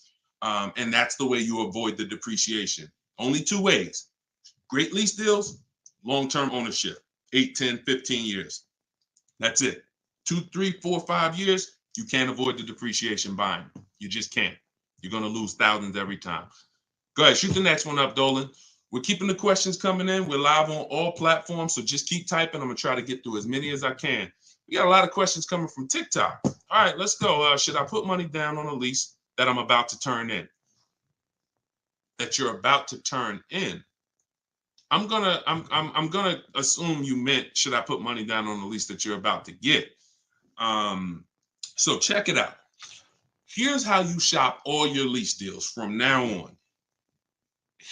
there's one thing that I never want you to say again. It's really two things, but in this subject, the other thing is trade. This is down payment. I want you to eliminate the words down payment from your vocabulary because it's been used as an opportunity to get more money out of you. Who's ever went in, thought you were making a car deal, you thought you were going to put maybe $1,500 down, and then somewhere down the lines, these hidden things come like, oh, well, you got the taxes and fees, and then you end up putting more down than you thought you were going to. Has anybody, that ever happened to anybody? Hit the raise your hand emoji or just type me if you've experienced that. You thought you were going to be putting this down. You might have gotten to the finance office to sign the paperwork, and now you got to come up with another 500 or 1,000 or the taxes or the fees or whatever it is, right? So I spent 14 years in the car business. For those of you who don't know me, I've seen the way we call them the 80%. 80% of people shouldn't be in the car business. They're overpriced. They'll sell their grandmother the highest price car. It doesn't matter. They have no integrity, very little morals. We don't buy from them. What you need is to learn to avoid them, and you also need to learn to find the 20% who beats them all the time. So when you shop your car leases, you are always going to shop. You're no longer going to say down payment. You're going to say this: total out of pocket. Total out of pocket. See, total out of pocket means that's what I'm giving you and no more than that. You'll see the difference. Down payment can be, that's my down payment, but what about my taxes and what about, so that gets convoluted. When you start using, hey, I'm only doing this total out of pocket, it's hard for them to switch it up, especially when you're adamantly aware of what that means. This is all the money that I'm putting out of my pocket. You could also say do it signing, but total out of pocket is probably more of a universal term. You shop your leases with 12,000 miles. Now, who was taught they limit you on the lease miles? Who was taught they only give you 10,000 miles? Because this question from TikTok, the person's asking, should I put money down on a lease? So I want to tell you how you always want to shop your car deals with no money down. That's what's confusing you. What's confusing you is when they mix the down payment and start throwing monthly payments, you are now not aware of what you're truly paying for the car, what you're truly getting. And so this is why you use what I'm telling you, you shop my way. You're never going to shop with down payments. That doesn't mean we don't put down payments down, but we do not get offers and we're not out there shopping with down payment money. Okay? So, all right, I see it's happening to you, Fouché. So you're going to get your offers with first month's payment, total out of pocket, taxes and fees in the payment, 12,000 miles per year. Once you do that, I teach in my book, I have a new digital book. It's called Car Shopping for People That Hate Car Shopping, 7 Steps to Saving Time, Money, and Avoiding Dealerships. I teach a strategy called the 25 to 5. We're going to connect with 25 dealers. We're going to get 5 offers. We do not make a decision without at least 5 offers. Because once you see, thanks to everybody who's supporting the broadcast with the gifts, I appreciate that. Once you see how different the offers are, you're going to realize you're going to see how much money is in multiple offers. You must get 5 offers because 80% are overpriced. Don't try to change these people. Don't question, oh, listen, why are dealers like this? Why are the 80% overpriced? Listen, Jim Rohn used to say, don't sign up for that battle. Why does the sun come up in the east and in the east and set in the west? Like, don't sign up for that. Some questions are not worth asking because they mean nothing. Just know that's what it is. Expected. 80% are going to be overpriced. This is why you are not going to get your best deal walking into a dealer anymore. You're going to sit at home. You're going to decide what you want. We call that shopping, not buying. This is step 4 of my process. We have 7 steps. Step 4 is shopping. And then once you decide what you want, you're getting it from home. 90 to 100% of your new car transaction and your leases should be done from home. That's where your power is. That's where you have the power of leverage. That's where you have the power to make multiple people compete for your business, which saves you thousands of dollars. I'm going to give you tons of examples. This works every time. How do we know? It's the way we buy everything else. Everything we buy in life, we go into the grocery store, we need spaghetti sauce. You need laundry detergent. It's a bid. You may not be aware, but I'm going to make you aware. Everyone is bidding for your business. Hey, look over here, Prego. Hey, this brand, Classico. Hey, we're on sale this week. Hey, we have the best. Y'all see what I'm talking about? Everything that we buy, especially expensive items, but even low price items, companies are competing, except in car dealers. They've trained you. They've trained me. If I wasn't in the business for years, I wouldn't know, to focus on one place and think we all have the same pricing. They made you think Nissan, we're a Nissan dealer, we're all the same price. So you might as well not even go anywhere else because we're all the same price. No, we're not. No, they're not. So when you start shopping multiple offers, you can do it by phone. I like to use email. I like to do everything copy and paste by email. But when you start getting multiple offers, you're going to truly see where all the hidden money has been, and you'll see how many of these dealers are overpriced, which is going to just make you say, from now on, I'm definitely shopping online. So but you need to do it correctly. There's some information you must give a dealer in order to get quotes online. And most of you don't know that. That's why you're having problems getting quotes, because you're not giving the dealer what they need to get quotes. So we'll go deeper on this throughout the show. But this is what we're talking about, y'all. This is all in my book. In my book, you have the 7 steps laid out. You could cue the next question up, Dolan. And for our launch, you can get it for 75% off. The book's normally $97, but for our welcome offer, our launch, I said, you know what? We're going to do 75% off for 30 minutes. So when you go to my TikTok bio, you click that link. There's a button that says, get my new book, 75% off. You get yours. You won't pay the normal $97, but it's only for 30 minutes. Once that timer goes down, you go back up to 97. Same thing on Instagram. It's in my Instagram bio. And then we're going to put the link here for you guys here on Facebook and YouTube. All right, go ahead. This one's from Instagram. If I'm keeping a car under 8 years, I like y'all using this 8-year rule language. I like that. I like what I'm seeing, y'all. Y'all really this is really absorbing. If I'm keeping a car under 8 years and will definitely go over the miles, how do I lease cost effectively?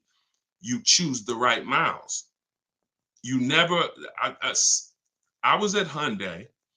And I experienced most of what I'm teaching, I learned through being in the dealerships and just watching, paying attention, asking questions, seeing bad situations, and then asking questions to make sure I could help people avoid them. I was at Hyundai. I was a manager for 6 weeks there. And this guy came in and he was returning a high mileage Hyundai lease. It was the first one that I had really saw that I could remember. He brought it back. It had 70-something thousand miles on it. And I was just like fascinated. I said, you lease this? He said, yeah. All I do is lease. He said, man, I'm in sales. I used to buy these cars. You know, I was putting so much money in the cars, all this negative equity. And it was just like, I hated it. He said, once I got exposed to the high mileage lease, I never looked back. I drive this thing 20-something thousand miles a year, 3 years, I drop it off, I get another one. And so I said, okay. Because I had also experienced high mileage people coming back with lots of miles, but a lot of negative equity with it. Hey, Deshone, I'm looking to change this thing. How many miles you got on it? I got, 180. It's all highway. And then you look at what you owe, high mileage drivers. And I'm like, God, man, it's going to be hard because you got all this negative equity. So once he exposed me to that, I looked at his payment and I said, man, he's only paying a couple dollars more, $150, $200 more per month to have all the mileage. That $150, $200 a month is a lot less than the depreciation hit that he's taking. Again, going back to the unseen expense. We already said, we park a car outside your driveway tonight, it's 30 grand. Next, I asked everybody on here, is it worth 30,000 tomorrow, a year from now? If you don't drive it, everyone unanimously said, no, it's not. So even without mileage, it goes down. When you do regular mileage, it goes down more. Somebody doing 25,000, this is how you're destroying the value of your car, but at the same time, the loan is still staying high. So once I saw that you could avoid that with a high mileage lease, that became part of one of the strategies that I teach for high mileage drivers. This is only if you're short term. Pay attention to what Maddie's question said. If I'm not keeping it 8 years. If he was, there's plenty of cars that you can keep 8 years and just put a ton of miles on it. You're not worried about trading them or selling them because we don't trade. You're just going to get the maximum value out of it. In his case, he knows he's not keeping it 8 years. How are we avoiding the short-term depreciation? You do that with a high mileage lease. Second strategy, Matt, this is also in my book. I have 2 strategies for short-term high mileage drivers. That's one way. Shop for your lease, 12,000 miles a year, identify the best bid, and then once you identify the best bid out of 5, you have them adjusted to a high mileage lease. Second is you buy your car, or if you have a car now, you keep that car, pay that car off, and now you're going to go lease your nice car, and that's going to be your second car. I call that 2 cars, 1 payment in my book. That's what it's called. And now you have, because some people say, Deshone, you know what? I want a nice car. I drive a lot for work, but man, I want to get me something nice, but I don't want to just be destroying it. And this strategy becomes perfect for them. This guy who's doing the high mileage lease with Hyundai, that's not a nice car. Especially once it gets up to 60, 70,000, it's not so some people are like, you know what? I want a nice car. I'll have my mileage car. I'll do, half the mileage on that. And then I'll go and lease me something and I'll do half the mileage on that. And so it's a beautiful thing. You got your nice, beautiful car and you got your mileage car and you split it, payments affordable, and you're not dealing with all this negative equity like you've been used to dealing with as a high mileage driver. High mileage drivers are getting killed with some of the worst because you guys are just killing the value of your cars. You use either one of those, you're going to love it. Both in my book. So if you want that step by step, it's in there. Some of you are like, Deshone, this is great. I don't want to try to remember all of this. In my book, it's right there for you, laid out step by step. You can get it for 75% off in my TikTok bio or my Instagram bio, or just scan the QR code on the screen, or go to deshonesbook.com. Either way, get you 75% off. Okay, shoot the next one up. That was a great question, man. Shoot the next one up. Let's get through as many as we can. This one's from Instagram. Would you recommend leasing business vehicles? Well, that's a question for your accountant. Whoever is going to be helping you benefit from having vehicles in your business name, that's the person you should be asking, which is most likely your accountant, whoever does your taxes. Here's what I can tell you, and I'll keep this very quick. Many people are putting cars in their business name with no business, or no business that requires a car. Be very careful. There's 2 parts to this. One, whoever's going to teach you to put cars in your business name from a business strategy standpoint, that's who you need to learn from. Second is you can use what we teach to save money on the cars, because what I see these people, influencers, social media people paying for these cars, they'll never tell you what they're paying. And they go and they re-up their cars like crazy because they need it for their brand. The money they are losing, most people can't afford to lose. But unfortunately, they're desperate. But get the strategies, get the structure. I used to have people all the time ask me, Deshone, do you teach Toro and all of these, I said, look, I don't, but you need 2 people. You need me, because I'm going to teach you how to buy the inventory at below market prices. You need the business person who's going to teach you how to legitimately do the business, inventory and all of that. Those are the 2 people that you need. And without both of them, you got some incomplete counsel. But be careful listening to these people, man. If you don't have a business and you wrote off thousands of dollars in business mileage or thousands of dollars in car payments and maintenance, I don't want to be around you when you get audited. And the sad part is those people who told you this won't be around when you get audited, and you can't support that. Just be very careful when you we don't want a second wave of the PPP. You get a lot. Okay, that's it. We're not gonna beat a dead horse. Go ahead. Next question, Dolan. I think y'all get the point. Some videos were the worst videos to go viral. Did so much damage, still doing damage. Okay, TikTok. This one's from TikTok. Facebook, YouTube. Keep typing. We're not seeing many questions from you today. Do you recommend leasing over purchasing? So you missed what we talked about. I recommend you go back, watch the beginning. See, there is no leasing or purchase. There is no either or. It's a based on how many years I'm keeping the car, I should be leasing. You can't, there is no either or. When you lease, you are not keeping your car and you are avoiding short-term depreciation, paying pennies on the dollar for brand new cars. That's not going and paying what they have advertised or walking in a dealership and say, hey, work me up a lease deal. That is not what I'm talking about. When you add up the payments from doing that, you're going to see you overpaid. You probably broke the 1.5% rule and you paid too much for a car you're giving back in 3 years. What I'm talking about is aggressive lease deals. Look at this. Give you an example. I'll give you an example right here. So, and this one, I love to use her because she was in the middle of the pandemic.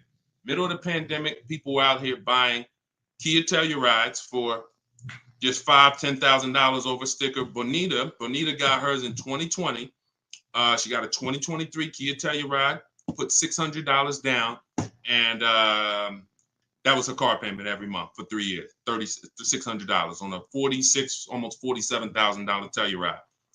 Why is this so important? Some of you know, you may have seen the video, how much is every $5,000 in a car purchase price? How much is that per month on a loan? Every $5,000 is how much per month. So we're going to compare Bonita's incredible lease deal she got to someone who bought this same vehicle to show you that if you should have bought, but you lease, if you should have leased, but you bought, there's no way to win. It's over. $100. Good job. So that's clicking in. Ronald, great. $100. So whenever you look at a car, you look at a $10,000 car, your mind should automatically say that's $200 a month. 5-year loan. $20,000 car, $400 a month. 5-year loan. $45,000 car, which is about what Bonita got, that's a $900 car payment. So there's people driving this car. We're not even taking into account the taxes and anything like that. That'll put it up probably about 40. Actually, that'd be put it about 50. For her truck was 46, taxes and fees, call it 50. It's about $1,000 car payment for 5 years. She's paying $600. This is why there's no comparison. And sometimes your mind may play tricks on you. Yeah, but it's more than that. Is it? If you and I both drive out the same lot, same exact vehicle, you're paying, we're not putting any money into the deal. See, I want to make sure I keep you on track when you're not, neither one of them are putting any money into the deal. They're literally just going in, no down payment. All right, what's my deal look like? $600 a month, great lease. $1,000 a month, 5-year loan, no money down. So when we leave it the same, if I'm paying $1,000 and you're paying $600, is there any question of whether you're winning right now financially? Same vehicle. So as we drive, the only way you can eventually win, or I could eventually win if I bought, yeah, I'm paying $1,000, but I'm going to keep this vehicle long enough. So in 10 years, my Telluride is going to maybe worth $9,000. I kept it 10 years. It's worth $9,000 out there, but it's not losing value anymore. It's been in my household and I was able to outlive the depreciation. So now I win. Doesn't mean you lose. See, it's not like, oh, well, you lost, you should have bought. No, Bonita knows I'm not keeping 10 years. I'm not keeping 8 years. That's not my goal. Therefore, I'm going to shop for great lease deals and I'm going to pay pennies on the dollar compared to people buying. And that's my win. So there's no should I buy or should I lease? Do you recommend leasing over purchasing? I recommend leasing when you should be leasing, which means you're not keeping your car 8 years. I recommend buying when you should be buying, meaning you're keeping your cars 8 years. You're going to outlive depreciation, pay it off, and have a car that is not losing value in your driveway in 8, 9, 10 years. That's when both people win. And if you're stuck in the middle, then what I recommend is you get out of stuck in the middle because you're losing tons of money. Get out of being stuck. Buying leases out, buying loans, straighten them in. Get to one, choose a side. I put 2 good sides in front of you. Choose a side. All right? Good question, though. Go ahead, Dolan, cue the next one up. This was good, man. Wait, let me make sure. I'm trying to make sure I'm sharing all of this. Shout out to the sharers. Everybody getting value out of this? Type $signs if you're getting value out of the show. This is what we do. All right, go ahead, shoot it up. All right, a lot of questions from TikTok today. YouTube, y'all, come on, type the question. All right, good to see you, Melody. I see. All right, when is it a good time to buy a car? Sashi, there's no good time. There's no bad time. Dealers have to make deals. See, I want you to not believe the marketing. What I want you to also do is I want you to pay attention when we do these shows. Pay attention to I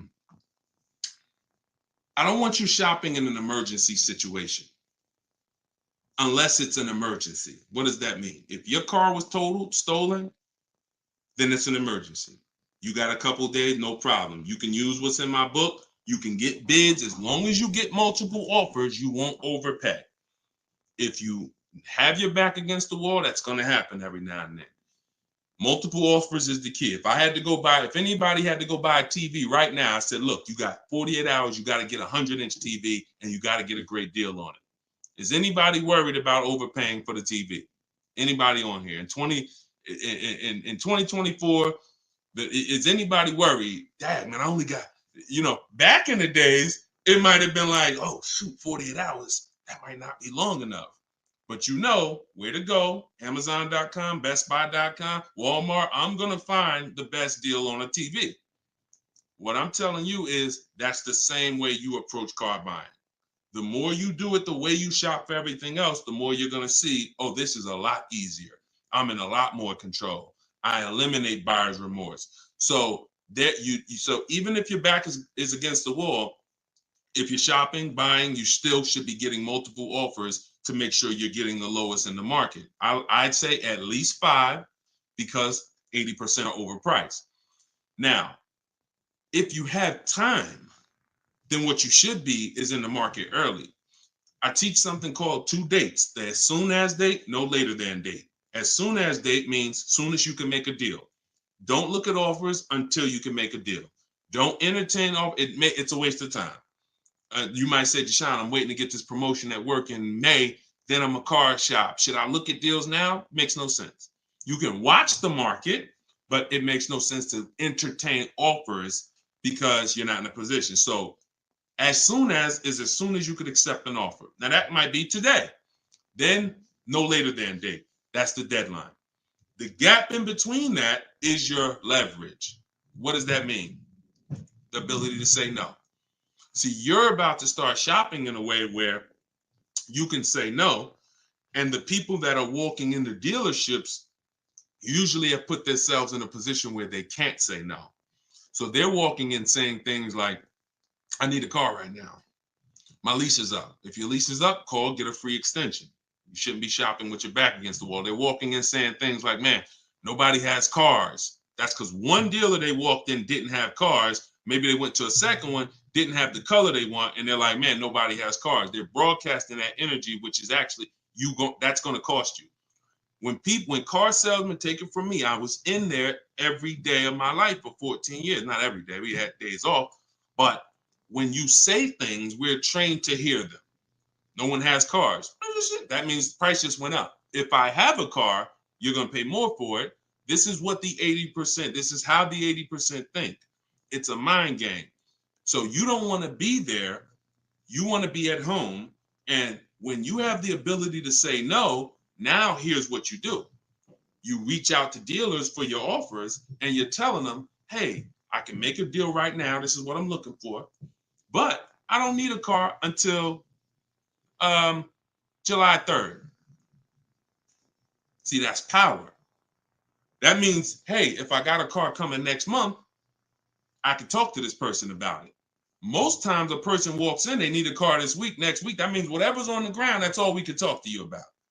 But when a person has been proactive in shopping, which is what I want you to do, which is what I'm going to teach you to do, it's all in my book, and it's everything you'll hear me talk about, is when you have the luxury of time, it benefits us. We make our contacts. A dealer might say, look, I don't have a car right now, but I got one coming in 6 weeks. Is that good for you? Yeah, give me an offer. Absolutely. Now, we don't talk. So I'm telling you, you could do it your way, which is call. I always say, ask for sales managers if you're trying to get offers online. If you're trying to get offers from home, we need at least 5.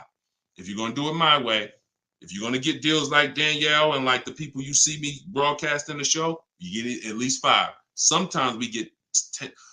I think somebody we showed the other day had 10 offers. So the point is, if you have the luxury of time, you want to use it. Don't be sitting here saying, man, I really can make a deal now or 3 months, but no one knows that. And then you wait until you only need to make a deal in a month. Now you start contacting dealers. You've given away some of your leverage. And if you're shopping for a used car, you can watch the market. When you start looking and you can see, man, I've been watching these cars for 45 days. I see the prices. When I first came, the low side of the market was like 26. Now I see that low side is about 24, 25. So these are things you can't do when you're shopping when you need a car. So there's no good time to buy a car because dealers want to make deals throughout the month. But there is a bad time if you've used up all your leverage. And if you've used up all your time, then you must do multiple offers or you're going to get killed. Sorry to say, there's no other way to say it. If you don't know how to shop multiple offers and you walk in needing a car in 2 days, you are going to overpay. So multiple offers is always the answer. All right. Go ahead, shoot the next one up, Dolan. Great question. This one's from YouTube. I'm only able to get a rental for delivery work. Is there any cons to this method? I don't really, okay, I think you rephrased it. Is there a proper way to rent vehicles for work, or is it fixed market and there's no way to save money? Absolutely not. Renting is going to be way too expensive compared to, this is why when people say, who's heard leasing is like renting? Who's heard that? Type the raise your hand emoji or type me if you've heard leasing is like renting. It's one of the most ignorant statements that there's a lot of ignorant statements made about leasing, but that's one of them. Renting is expensive. Renting, you don't get a lot for your money. It's usually a short-term thing, 1 day, 1 week. You know, maybe if you had an accident, cars total 30 days. It's not meant to be long-term. So what I would tell you is if you were renting a vehicle, I would tell you try to go on Turo, try to find somebody who's willing to rent to you, possibly on a long-term basis where it's not going to be as expensive. Because I'm guessing if you're renting, there's a particular reason for that. But the money you're going to pay in renting, you should probably put some of it to the side, try to get you a car, cash, Facebook Marketplace, something to get out of that cycle and start to rebuild. In my book, I have a strategy of plan B, plan C for bad finance, bad credit, where, you know, you can talk about cash, you can talk about buy here, pay here, even buy here, pay here, if done right, is better than renting. When I was 20, my second car, actually, my first one was a $500 car. And after I got a buy here, pay here Chevrolet Cavalier. It was, I put $1,500 down. I paid $50, I think, a week. And I paid off the car in a couple months. That car lasted me 6 years. So the key with buy here, pay here is to make sure you're getting a great car, a quality car, but renting, that if I had to rent a car and I'm in a position, I would try to find somebody on Turo, the lowest price per day, and then see, hey, if I did a long-term per month rental, how much would you give it to me for? I try to work that out, see how that works. All right. God bless with that. All right. Next question, Dolan. Shoot it up. We're getting a lot of questions, so I'm going to try to move faster through the answers. This one's Facebook. Once you have the car you've decided on, how do you go about getting multiple offers from dealers? Well, you could do it the manual way, which is I would see the only bad thing. See, and here's the thing. You guys know if you've been on, if this isn't your first time, if you've seen, you know I don't hold back. But I can't teach you scripts that I've written specifically so you don't have to talk. There's tons of scripts that I have in my book that you're copying and pasting from email, because when you're trying to get quotes online, you're dealing with trained people. And unfortunately, those trained salespeople are dealing with untrained customers that are not giving them what they need, not giving them the information. So 9 times out of 10, they assume anyone online doesn't really know how to shop online. they're defensive and they're not even going to give me what I need to make them an offer. That's why I keep trying to get them to come in. So when we do our copy and paste, we're giving them what we need. And that's the only reason I say I can't explain that to you. The only way to use that, like, all right, there's scripts for everything. There's 3 levels of contact when we're contacting online. This is my 25-to-5 strategy. You're using this for new cars and leases, not used cars. Different strategy for used cars. New cars and leases, you're using my 25-to-5 in the book. And what that is 3 contacts. First, we got to let the dealers know what we want. We contact 25 dealers online with a copy and paste template, tell them what we want. We need to tell them what we want. We need to tell them what our deadline is as soon as we can buy a car, which would be today, because we don't contact if we can't buy today, and then our deadline. And now you're going to have responses. Hey, when can you come in? Hey, when can I? Hey, when can we have a phone call? Hey, whatever. So because I used those scripts, I was able to write responses. I had to use those same scripts. Hey, Mrs. James, thanks for the inquiry. Hey, when we have I'd love to help you with this. I have a car. What would be better for you for us to talk? 1 p.m. or 4 this evening? I had to use those scripts. So I was able to write the responses to them. So we copy and paste. Now, the key is whether you're doing it that way or whether you're calling, the first key is, do you even have a vehicle I'm interested in that matches what I want? So in that initial contact, we're telling them exactly what we want. Color choices. Hey, I'm open to black, blue, gray. I'm open to a sport model or a touring model. I'm open to this. Like, this is what I like. You have to tell them that, or there's no way for them to search the inventory and get you and even see if there's a match here. So once we do that, that's your first thing. Do you have a car? Now, the benefit of doing the 25-to-5 is we're shopping out of 25 dealers' inventories. So we're giving ourselves the absolute best shot of finding something where we don't really deal with, oh, I went to this dealer, they didn't have a color I want, they didn't have the trim I want. If we contact 25 dealers and there's no inventory, that means they're either in between model years, which means, okay, maybe the 24s got sold out, 25s haven't come in yet, we're on that bridge, or it's a rare car, hasn't come in yet, or it's a very rare car. See, that's different than you believing the car is rare because you visited 1 or 2 dealers. Once we contact 25, if the color, we're reaching out for a pink one and the dealer is saying, hey, we don't really have that color, that's when we know. So shopping out of 25 dealers, we get the best shot. We're trying to find who has a car. Second thing we're going to do now is we need to send a quote request. When we send our quote request, we're telling them what we want. If we're buying, we're looking for all cash price because we're not doing taxes. We want a bottom line price. And we're getting that from at least 5 to 7 dealers. Because when you shop correctly, remember this, when you truly have shopped multiple offers correctly, you're going to see at least a $3,000 to $5,000 difference from your lowest offer to your best offer. I've been working with people around the country. We're 2 million followers. We have 1,700 people we've worked with personally since 2021. That is the consensus. 3,000 to 5,000 bare minimum. And in fact, some of you who are looking for higher price cars, you look at somebody like Kimberly. Kimberly used multiple offers.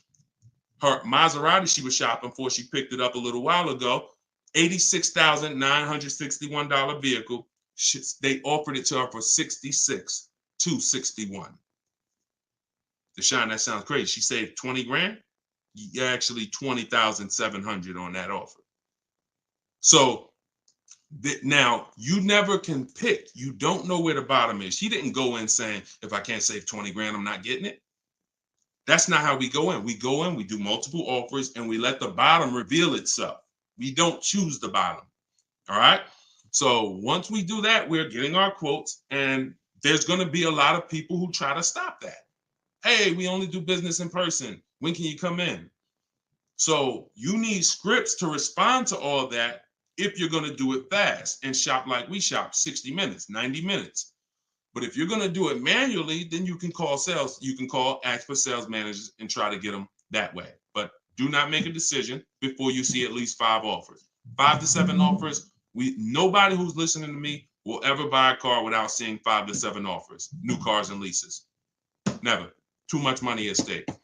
All right. So that's how we do it, Damon. That's the intro. And that's the only reason why I can't go deep on my 25 to 5, because it's totally internet based. We do it 60 minutes. So everyone who's like, Deshone, I want to use that.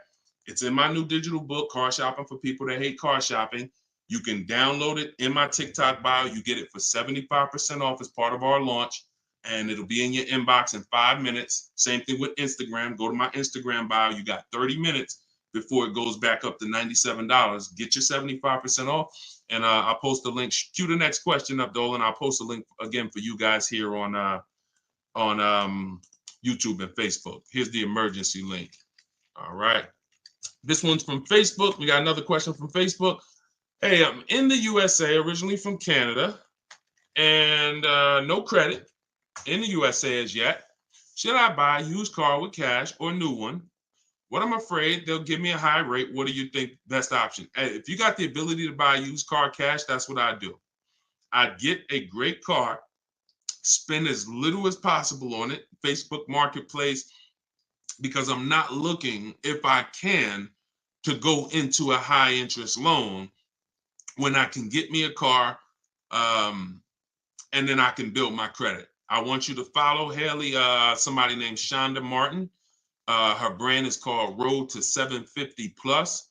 She's very similar to me in that she does these Q&As all the time. She's live. She's a genius. She's clearly studied for many, many years to understand. And even me using her thing, her strategies, I've added at least 80 points to my credit just from things I didn't even know.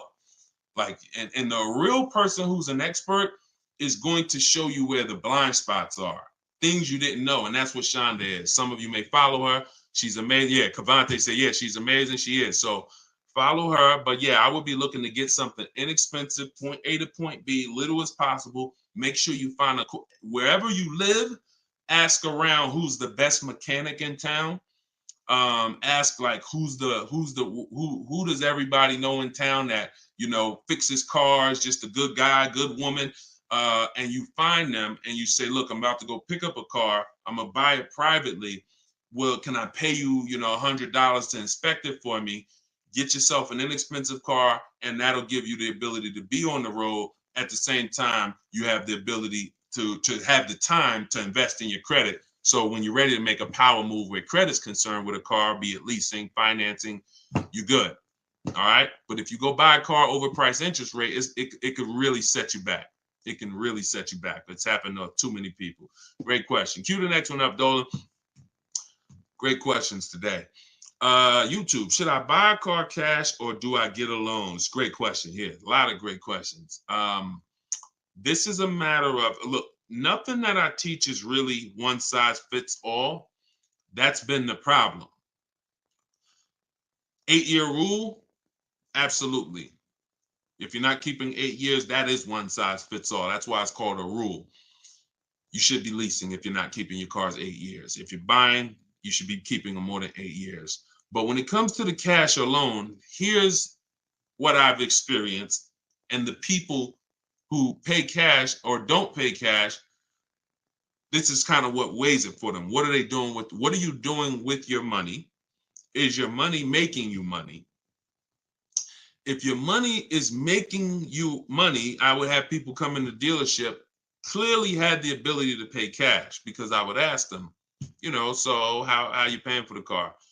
And they say, you know, I'm thinking about, you know, writing a check for it, but I'm, you know, what are the rates?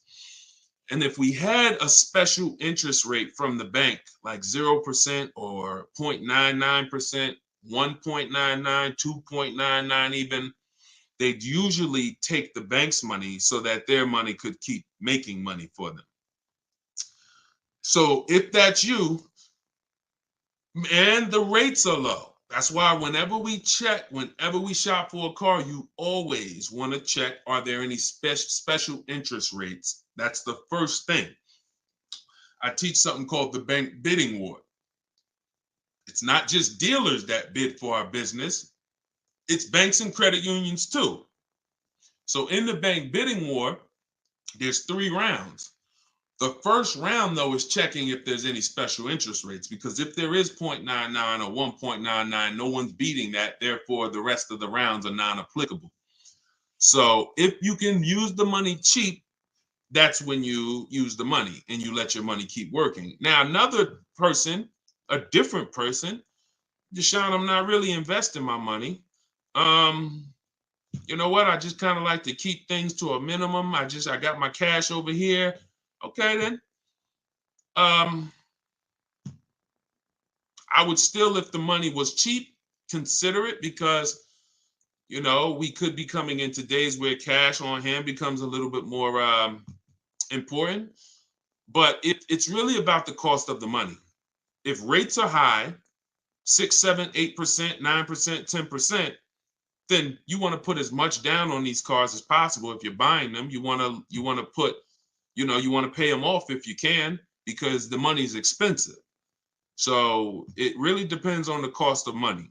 People, when the cost of money is cheap, they benefit from that, and I would think that those principles will work for anybody, and that's, you pick and choose which one of those situations fits you.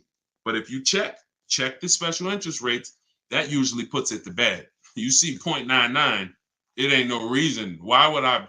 The bank's basically giving you free money to use. You can keep your cash on hand and still get the car. So I know some people don't believe in that. They don't believe in interest, but here's the thing. There's something called opportunity cost. Interest is not the only loss. When you're talking financially, opportunity cost is important. When you put 30 grand in a car and it gets you, we already talked about this. Cue up the next question, Dolan. Depreciation curve.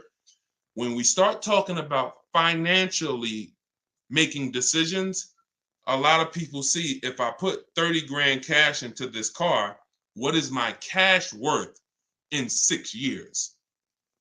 $30,000 car, what is it worth in 6, 7 years, y'all? 12, 10. So what's the return on that cash? It's not even positive. It's not even neutral. It's negative.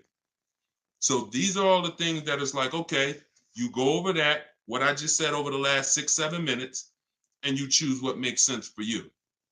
But I'm never going to give you one size fits all formulas. That's what has failed you. Always do this. That's what has failed you. Go ahead. All right, this one's from TikTok. What's the best way to purchase a car once lease is over? Why would you want to? All you're doing. All right. Let's talk about buying our lease out. And I'm going to keep this quick because some of you know that I'm adamantly against this unless you're keeping the car 8 years. Because sometimes we look at our leases, right? And we say, oh, it's, should I buy my lease out? Here's the question. Should you lease again or should you buy a used car? When you are buying your lease out, all you are doing is buying a used car. That's it. When you look at it that way, it's going to become more clear to you. It's your car. You don't have to go search for it. You do need to make sure it's a great price relative to the market, but that's all you're doing, buying a used car. So the question becomes, should I buy a used car or should I lease? And when you realize that the 8-year rule, breaking it, is going to continue to lose you money and put you in negative equity, you won't buy your leases because you don't plan to keep them again for another 8 years. I'm going to tell you how I found this out to be horrible. Guy walks in the dealership. I'm looking at the car that he has. He says, okay, I'm looking to trade this in and get me something new. So, okay, how many years old is that? About 5 years. Okay, cool. How long you had it? I had it since it was new. Okay. All right, you know how much you owe on it? Nah, I don't know. Now, that's not a good sign, because if a person tells you they've had a car for 5 years, and they've had it since it was new, wouldn't you think it was almost paid off or paid off, right? If that makes sense, type of dollar sign. If a person said, you saw me, like, yeah, I had that car 5 years. I bought it. I've had it since it was new. Shouldn't it be almost paid off or either paid off, right? So when he said, I don't really know what I owe, I was like, okay, no problem. We'll call the bank. We'll find out. All right. So have the used car manager look at his because everyone who's in this position, I'm going to tell them about leasing. So I'm looking forward to that, because once I tell them about leasing and I show them the numbers and like, hey, you keep trading these cars, look how much you're going to save. And some people will come in and their car was paid off. And I'm like, good thing is whatever that car is worth, you're going to get all that back. You're not putting it into your deal and using most of it as a down payment. So I've literally changed people from financing or buying to a lease, giving them a check back for their whole car that they was coming to use as a trade, and they get a check for $12,000, and then they leave with a lease with no money down or little down, and they're like, yo, this is great. So I'm thinking I'm about to lay this out for him. And so used car manager goes, looks at his car, may say like, okay, I think the car's probably worth about 18. Okay, perfect. So let me call the bank, find out what he owes. Hey, how are you? I'm calling for Mr. Johnson here. Yeah, he's interested in replacing his car. We need his payoff. Okay, the payoff is 18,000. Wait a minute. How the heck is the payoff 18,000? Hey, Mr. Johnson, they're saying you still owe 18,000.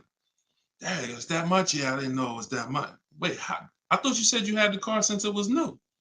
Yeah, I did. You know what happened?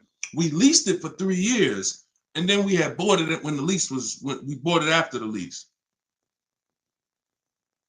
That's how I learned how bad this was.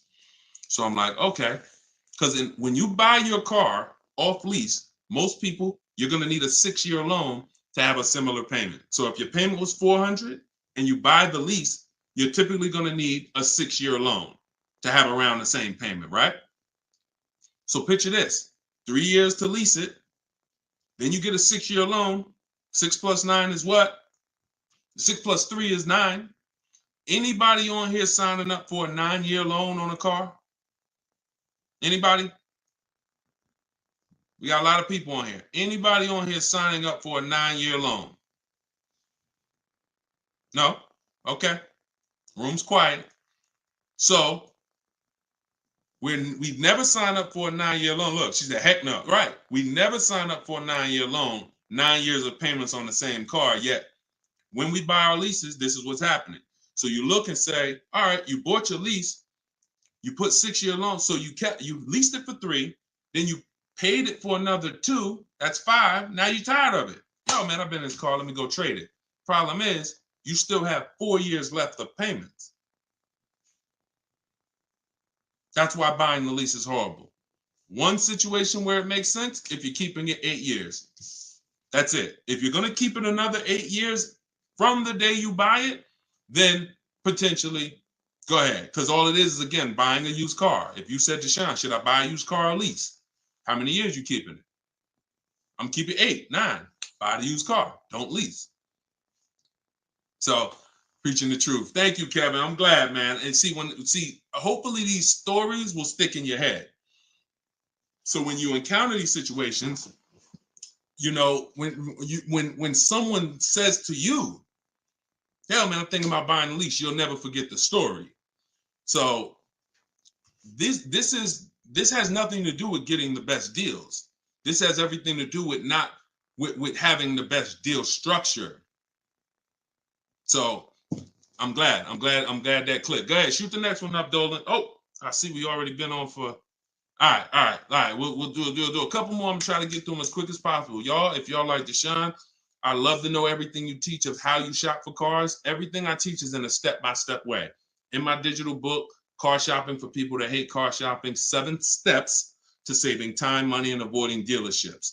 Everything we do is a bid. We're buying cars and leasing cars in 90 minutes, 60 minutes. When you get good, you'll be able to do this in like 45, 60 minutes. You never spend more than 30 minutes in a car dealership. You're at home. You're the prize. You're getting bids. You're no longer negotiating one-to-one where you're in a losing position. When you're getting bids, you're in the winner's position. So you can get your book for 75% off as part of our launch. So we want to do 75% off. It's normally $97. In my TikTok bio, you can grab yours. It'll be in your inbox. And some people say, before I get to this next question, Deshone, is it in print? There's a lot of reasons when you use it, you'll see there's no way this book could have been printed. One, things change. Vroom was one of the companies that we used to use for bidding. Vroom's out of business. if we had 100,000 books out there in your houses that you all paid for, now it's like, okay, what do we do, y'all? That's obsolete. Now that's when you hear people say, hey, you need volume 2. I know just 6 months ago that I asked you and told you that I was going to solve your problem with volume 1, but that's no good anymore. Volume 2, get it today. We're not doing that. And there's nothing against them because, again, you know, they did what works, but we didn't want to do that. I wanted to be able to update this book on the fly. What I did when Vroom went out, I updated the file. Everyone's book was updated. And there's also links in there. There's links to videos. Like I said earlier, you have my scripts in there. That was all stuff. You're going to be copy and pasting this. There's no way I could have did that in a physical book at all. All right. What do you think of swap a lease? If you can get a great lease deal, absolutely. Absolutely. We always compare, divide the monthly payment into the MSRP. The 1% rule has existed way before I started, way before I even got in the car business. The 1% rule said if you can lease a car for less than, for 1% of the MSRP, no money down, no money out of pocket, just, you know, covering the first month's payment, you stole a car. Coincidentally, every lease I've ever had was under 1%. I paid $330 a month for my $35,000 Jeep Grand Cherokee Laredo. I paid $325 a month for my Infinities, then $345. Then my highest one was $390. And that was a $45,000 vehicle. So these are under 1% leases. In order to get 1% leases, you need to shop multiple offers, but you also need a great lease program. So what we always say is under 1% is a steal. You'll see there's 3 categories of leases. Steals, great value. Those are under 1%. Great deals. Those are between 1% and 1.5%. And then where it's time to chill, over 1.5%. You're paying too much for a car you're giving back. So if I was taking over someone's lease, I'm judging it by the same thing. Leasing is a value play. How much car can I drive for that payment? It's the ultimate way. The lower that percentage is, the more you've leveraged your money into a great car. So yeah, I'll check swap a lease. Definitely. Go ahead, shoot the next one up, Dolan. This one's from TikTok. Can I sell a leased car? Who didn't know you could sell a leased car? Type me. My cousin left me his 2020 Toyota Highlander with 2,000 miles, so I need to get out of my lease. I don't need 2 cars. Okay. Equity assessment. Call the leasing. Matter of fact, I'm not going to repeat it because I already talked about this at the beginning of the broadcast. So after the broadcast, go to the YouTube page. You'll see it. I think it was either the first or second question. So within the first 10 minutes, I talked about how to do the equity assessment. You're going to follow that process. And this is all in my book. If you're like, Deshone, I don't even want to watch the video. Is that in the book? Absolutely. Because everything I'm teaching you is out of 1 step in my 7-step process. So the equity assessment is step 2. After we decide leasing versus buying, that's step 1. That's the most important question. Foundation of your car deal is, did I lease when I should have leased? Did I buy when I should have bought? Once you pass that, now if you have a car to replace, you need to do an equity assessment to see, do I have equity? Am I at a break even, which means I can get out? I'm not going to make any money, but that's fine. I can get out. Some people got a lease. I could get out the lease early. You technically can't do that because you're breaking a contract, but if you can sell out and break even, then you can get out early. Or do I have a negative position in which case I can't get out early? In the case of a negative, if you have a negative position on a lease, you can't get out early without penalty, without those payments. But if you're a negative equity on a finance, then that's different. There's no negative equity in a lease. I know we kind of use these terms interchangeably. Negative equity is only with a finance because you have to pay the money. With a lease, if what I get offers for, if it's below my payoff, then I just stay in the car until the end. I don't have negative equity. So you do the equity assessment, and hopefully you can break even. And the good thing about Toyota, if they haven't changed it, and I remember right, they don't have a third-party restriction. So you should be able to, if those offers you get are what you owe or higher, then you should be able to sell that car right to CarMax or Driveway or AutoNation, whoever makes you the highest offer, and you can be out of it literally. You do that today, you could be out of that car tomorrow. All right, so keep me posted. Go ahead. Shoot it. See, we're over an hour. And I know Dolan, we always try to keep the shows an hour, but it's like the questions start rolling in and it gets good. Go ahead. Shoot another one up, Dolan. We'll wrap in a second. Facebook. When you go online to build and decide on needs and wants, you look at the cash price, not the lease price. We don't look at any price online. Pay no attention. Nothing online is a deal, y'all. No commercial. I don't care what you see. Deals are like this. Hey, look, this is their offer. Look, this is what we gotta. Can we do it? What? Can you get them up any? Like, will they come up any at all? Nah, man. They said that they made this, and it's like, shoot. All right, let's see if you get another. Can you get another $10? If you get another $10 a month out of them, just take it. If not, then do the deal. That's a deal. You don't repeat it. You don't. I used to have to tell certain people, when you got a real deal, hey, when you come back, I'd love for you to send me friends, family, but don't tell them what you're paying, because I probably can't duplicate that, honestly. That's a deal. The whole opposite is what they advertise to you. Deals are not advertised. Deals are when the dealer makes little to no money. Little to no money. That's a below market deal. If they're putting something on a commercial, that means the dealer doesn't mind if 80 people come in and get that offer this month. You have the money down? Yeah, I want to pay the $460 a month. Okay. You have the money down? Yeah, it was $3,400, right? Okay. What about the taxes and fees? Because that's small print. All right, how much is that? That'll put you probably about another $3,200. And then I could be at that payment from the commercial? Yeah, definitely. Okay, let's do it. That's not a deal. That's not nothing special. We didn't mind making that. Come on, if that's what you want.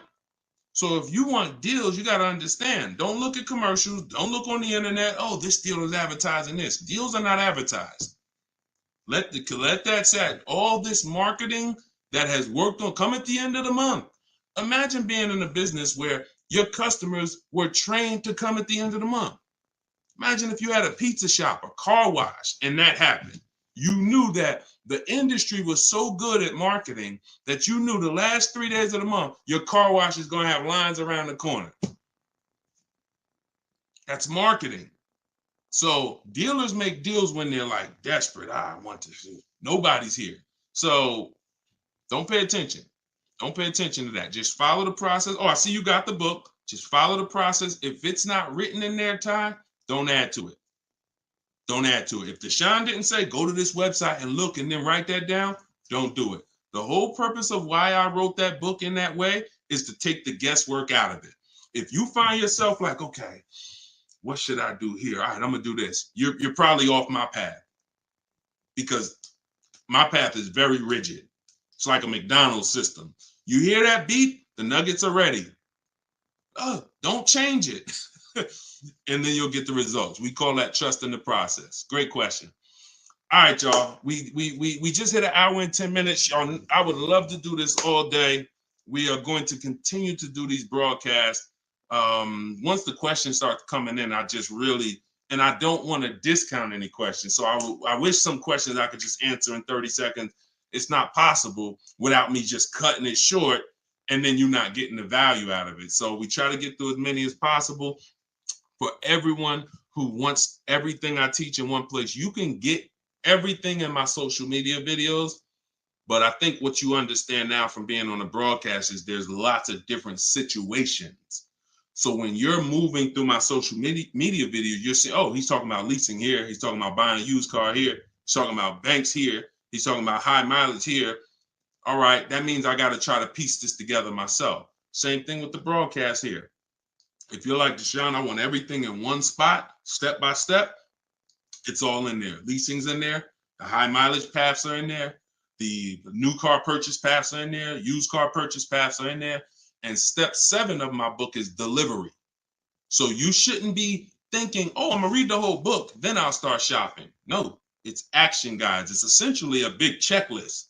Do this, do this. By the time you get to step 7, you should be picking up your car, getting ready to have it delivered. So that's the way it is. You don't take a quiz at the end. The quiz is, if you did it right, your car's on the way. So everyone can get your book for 75% off as part of our launch. It's in my TikTok bio. Grab yours, use it, and please make sure you email me your deal. As soon as you make your deal, send me an email. Deshone, check this out. I don't want to see just the car you got. I want to see the price you paid. You're going to have price assurance, and I'm happy to be on this journey with you. So get it in here. I'm going to send this link. I'm going to type the link one more time for you guys here on Facebook and YouTube. In case you missed the countdown, I just typed the link. You can grab it there. TikTok, Instagram, it's in my bio. Click that website and then click that button that says 75% off. So until then, thank you, Ty. Great questions today. Great questions. All the questions were good. And I'll see y'all on the next broadcast. We'll keep this going. God bless y'all.